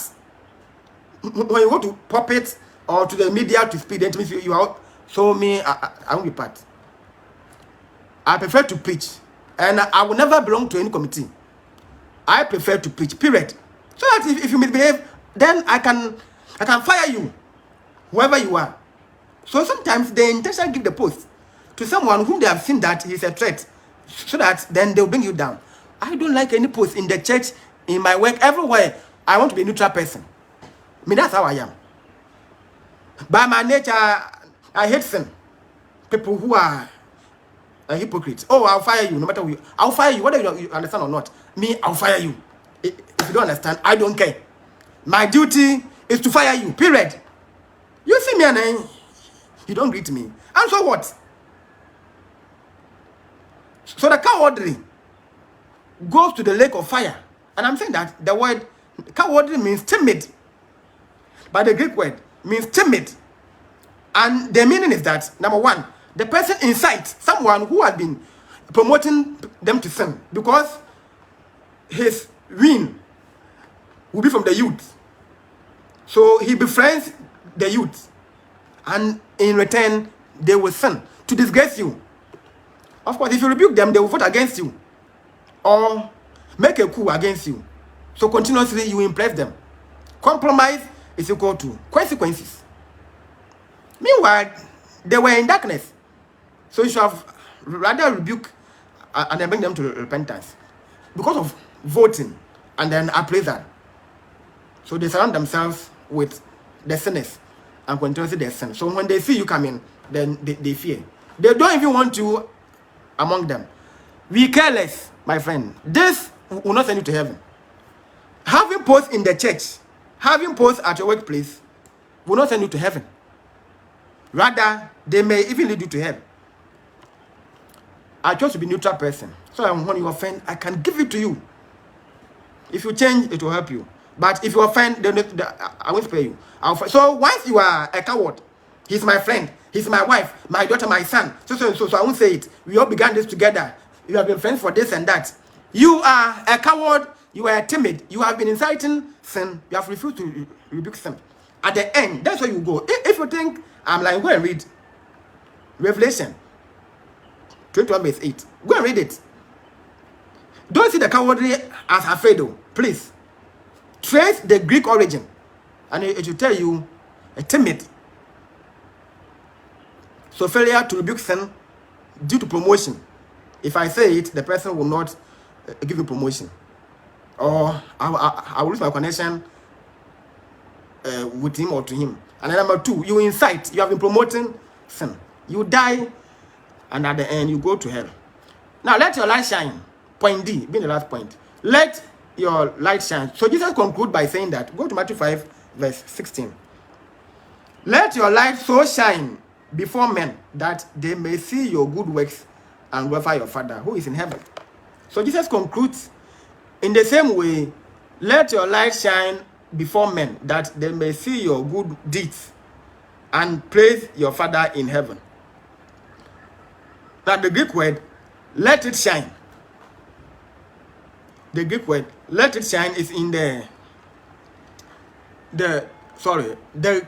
Greek word, let it shine.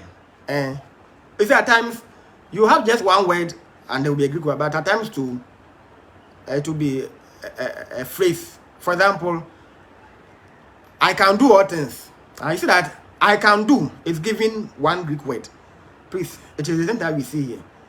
So let it shine is in an aorist. Some will say aorist. A-O-R-I-E-S-T. Imperative, meaning it is a command. Let it shine. It is a command. Letting our light shine is not optional. It is an order from God. It is God's order. You have no option. You have no option. Refuse to be intimidated by them. I have refused to be. As I said, if you confront me, I will approach you. If I approach me, I will confront you. So far as you are in sinning, I'll fire you. I'll give it to you. Because I live for God, not a human being. So we say that it is not an option. It is a command or order from the Lord. If we fail to do good works that glorify God, we are equally a lamp whose light is hidden under a clay bowl. We all know clay. A clay does not permit light. A clay is an opaque. A clay is not even translucent. A clay is opaque. No light. Once you have a light inside it, you won't see it, and it is completely shattered and covered. So the Pharisees were doing good deeds to attract attention to themselves. We do good deeds to bring honor and glory to God. So Pharisees, they were doing the good deeds to attract attention to themselves. These are what we see nowadays in the lost churches. They are Pharisees to impress themselves. So if you are laissez-faire, then they move with you. But God be so wonderful. In fact, God be so wonderful that I just said, I don't care for that. He said, that's my tool. I don't care about that. I just don't have time. I don't even know them. Normally, I go to church to worship God. When I close, I go home. Because if Christ was there, when you close, he has left. So why should I waste my time there? To do what? So I serve God and only God only. My loyalty is with Christ. I stand to correct, to rebuke, to reprimand, whoever you are. If I catch you are in trouble, my friend, that's why I'll spare you face to face. Oh, I'll blast you. I'll blast you so nice, and you enjoy it. I'll blast you. Yes, I'll blast you because I said the Bible, and there's no way I'm going to allow you to brainwash me with your Ghanaian ideologies. No, I won't accept it. If you misbehave, I'll correct you. So the Pharisees were doing good deeds to attract attention to themselves. Nowadays, when we go to churches, they behave as if King Saul. King Saul was serving God. He served himself. So they are serving themselves than doing what they were called to do. They are worse than even those we call them as unbelievers. We do good deeds to bring honor and glory to God. Now, conclusion. Conclusion 1. Satan has blinded all his followers. Now, very good. Now, go to 2 Corinthians 4, verse 4a. So, 2 Corinthians. Very good. 4, verse 4a. In whom the God of this age has blinded the minds of those who do not believe. I think I will even end it. In whom the God of this age, or the God of this world, has blinded the minds of those who do not believe. Now, if you continue, it is saying that so that they cannot see the light of the glorious gospel of Christ, who is in the image of God.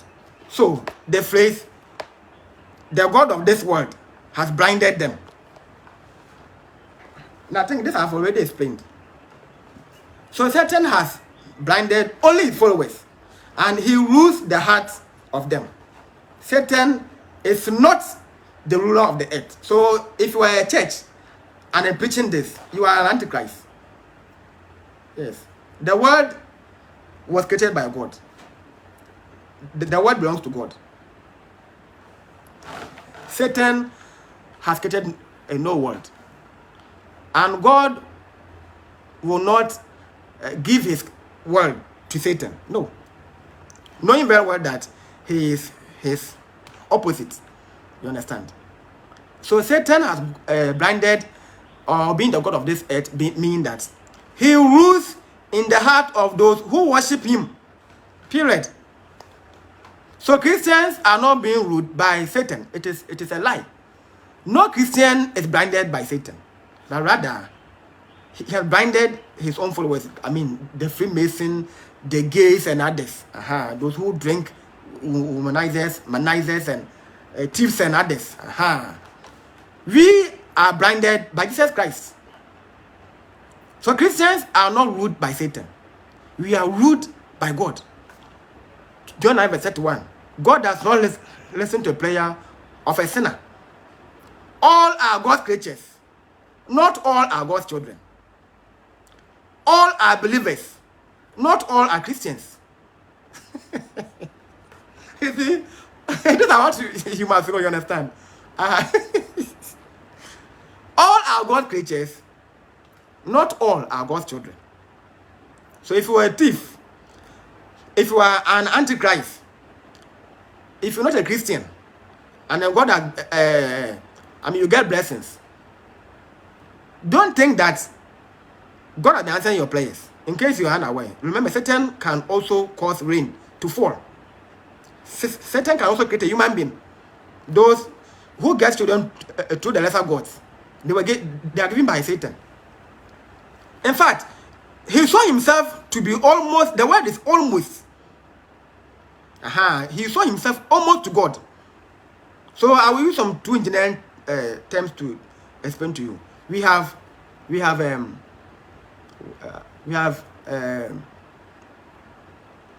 I don't remember. We have accurate and precise. Good. Accuracy, precision. Now, these are not the same. At time in engineering, then one point it is accurate or for accuracy and precision. I'll mark you down. 1 point for accuracy. Accuracy is not the same as precision. Now, when we say accurate, we mean almost. So Satan was almost. When we say precise, we mean exact. Satan was not exact.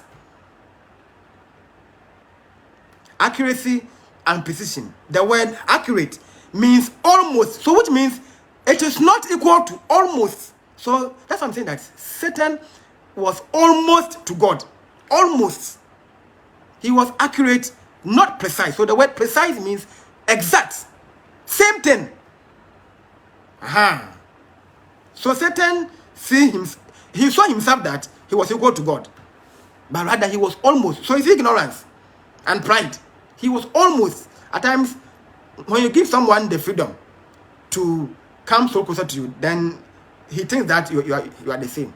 It's when you punish him so well to know that there's a teacher and then there's a student, there's a master and then there's an apprentice.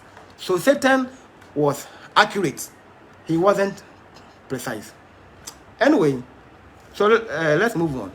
He is trying to, so we're saying that Satan has blinded only his followers. So 2 Corinthians 4 verse 4a. He is trying to keep his mannequins from seeing the glory of God that radiated from Christ. Yes. He has tried to blind them. So he does not want them to see the glory of God. He doesn't want them to be in the light. He wants them to be always in darkness. We continue. So Satan is also trying to blind people to the light reflected by Jesus' followers. Yes. He's trying to divert their attention. The word is he is trying. So he tries. He tries. That's why he's saying that resist the devil and he flees from you. He tries to. He tries to. He tries to. His followers are in deep darkness. So we are making reference to professors, the politicians, the scientists, the technocrats, the plutocrats, the movie stars, the music stars, and then the religious gurus. I wonder why Christians, they adore artists so much. You see a Christian wasting his eyesight to watch Ghana Music Awards and this awards and this and that. Anyway, I wonder. They will never watch your show. For example, I'm preaching. Which artist will waste his time to come and then listen to you? Because I've been rebuking him. So he won't even come near. Now, if he's not watching you, why are you watching him?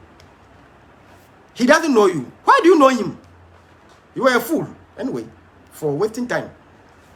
Do not be foolish. Be careful how you walk as wise, not a fool. You are wasting your time on them. So the Bible is saying that redeeming the time because the days are evil. The days are evil because you are being influenced by the world. Therefore, do not be foolish. When you are foolish, it means that you have not obeyed the caveat in Ephesians 5 verse 15 and 16. That's why he said, do not be foolish, but do the will of the Lord. So they don't know you. So why do you know them? You learn how to sing their songs, but the person don't even know the Bible. And he can track all the records of the matches that they have won, the stadiums, the cup that they have won, the award that the actor or the actress or the music artist has won. All these are foolishness. You are wasting your time in vain, my friend. We will not even send you to hell. You are wasting time. As a Christian, wasting your time and resources to have a calculation of this stupidity. And there's no way in the Bible that don't enjoy yourself. I always say, Ecclesiastes 11 verse 9. Watching TV isn't a sin. But be careful what you watch. Of course, some may. I personally don't like to watch TV. I prefer to read news because when you read it, I increase my vocabulary than watching it. That's why you never see me. In fact, I don't watch TV. I use the TV to watch movie. And for the movie, if I'm watching, there are reasons why I'm watching the movie. To learn. So I normally say I watch movies which are educative. Of course, in some Ghanaian songs, you can learn some sense from them. I said some. And even the artist who is singing something good today might have sing something bad tomorrow. So, and we are making reference to the old singers, not this hip life and small boys who have come. Some of them I'm even far above them in age, even education. So they can't teach me. I mean, they are young. If they are in my family, they are before me. They can. I'm not saying that I don't learn, but a musician cannot teach me. It is impossible. He doesn't know the Bible. So there's no way you can teach me. All my wisdom are from this Bible. All what you see in my head are from the Bible. I mean, from God. And they are officially antichrist. So they won't even come near. So there's no way they can teach me. So why wasting your time on them? You are wasting your life on them. To vote. At times, some will even vote. Will use the phone to vote. Because he wants the power. This man is my favorite. Your favorite should be Jesus Christ. Because their favorite is Satan. And this Satan hates our Christ. Why should you like his mannequins? Of course, a mannequin is defined as a dummy used for advertisement. In human beings, it refers to a stupid or an ignorant person. The word stupid means lacking intelligence. So that's what now they say, don't be stupid. Don't lack intelligence. So the word stupid is not even an insult. But sometimes it's used as a caution. Don't be stupid means be reasonable. All right. So all the music stars, the movie stars, the professors, they are all in darkness. They are all in darkness. Most of them are in darkness. Because they means that they reach there. Some went there by paying bribes. Some are there joining Freemasons. In fact, their life can't be devoid of evil. Yes, because to rise to the top, I find there might be commitment. I mean, sacrificing or sacrifice might be made. So they have recruited some small boys who are doing the dirty work for them. You see them appear to be angels, but they have some boys to run the dirty errand for them. I mean, I don't fancy them. Now, point to Christians ought to live as light. Children of light, sorry. So Christians ought to live as children of light. Ephesians 5 verse 8. Ephesians 5 verse 8. Ephesians 5 verse 8.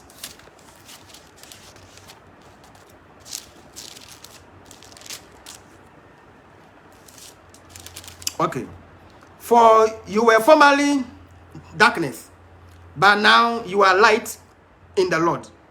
Walk as children of light. So point 2 of our conclusion means that Christians have to or ought to live as children of light.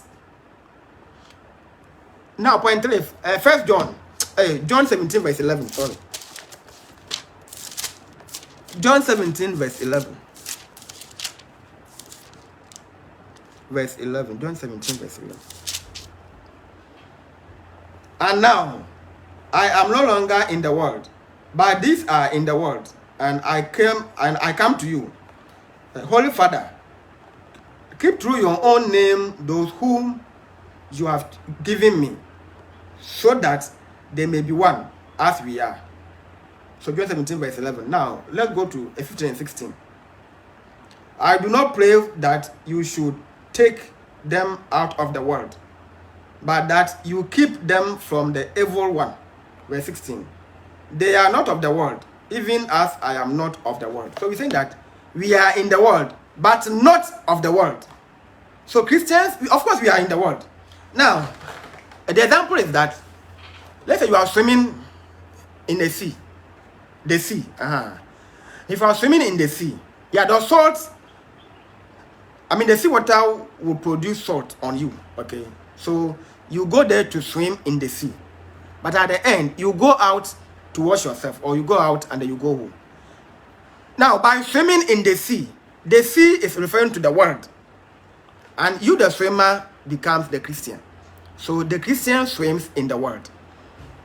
But he is not living in the water. He is not living in the sea. So the Christian does not live in the water. He swims in the sea. he does not live in the sea.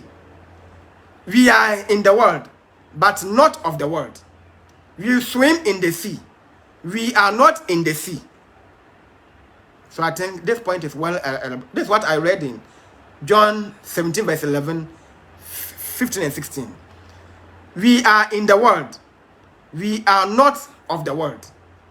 You swim in the sea. You are not in the sea. The sea is the world. And then the swimmer is the Christian. At the end, you go out. And of course, maybe you went there to wash yourself. You're supposed to influence the world. So, we cannot be the light of the world if we are likewise the world. Because then, we would be in darkness. There's no way you can be. In fact, we are not parallel. We are not parallel. The Christian is not parallel to the world. We walk asymptotically.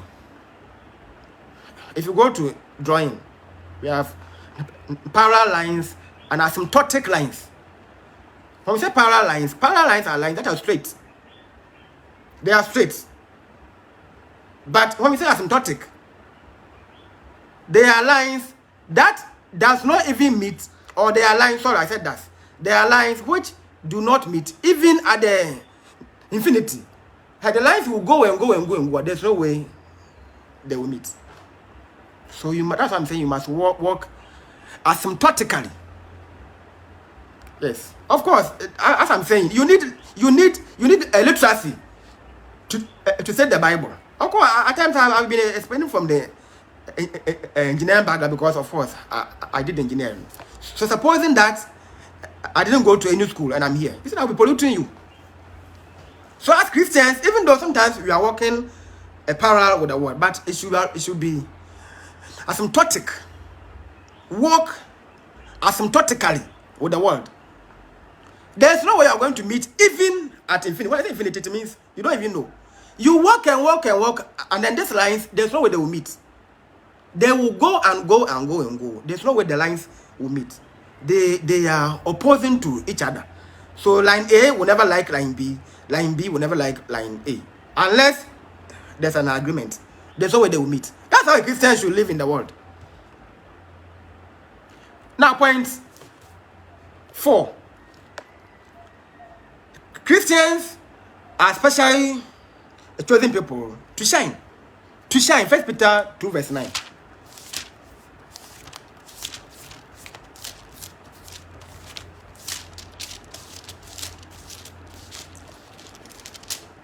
First Peter 2 verse 9. Peter. Oh, where are you? 2 verse 9. Very good. But you are a chosen generation, a royal priesthood, a holy nation, a special people, so that you may proclaim the praises of him who has called you out of darkness into his marvelous light. Christians are specially chosen to shine. 1 Peter 2 verse 9. So living for Jesus means letting our light shine spiritual amid darkness, or letting our light shine amid the spiritual darkness. Sorry. So living for Jesus means let your light shine amid the spiritual darkness. And the will of the Lord is living for Jesus. And having said this, I bring you to the end of the Beatitude or the Beatitudes in Matthew 5 verse 3 to 10, verse 18 and 14. I think we have done a lot and I've spoken a lot. I've been saying that if you have a child who is traveling outside, who is going to school, who is leaving the home or the house, the person must go with these teachings.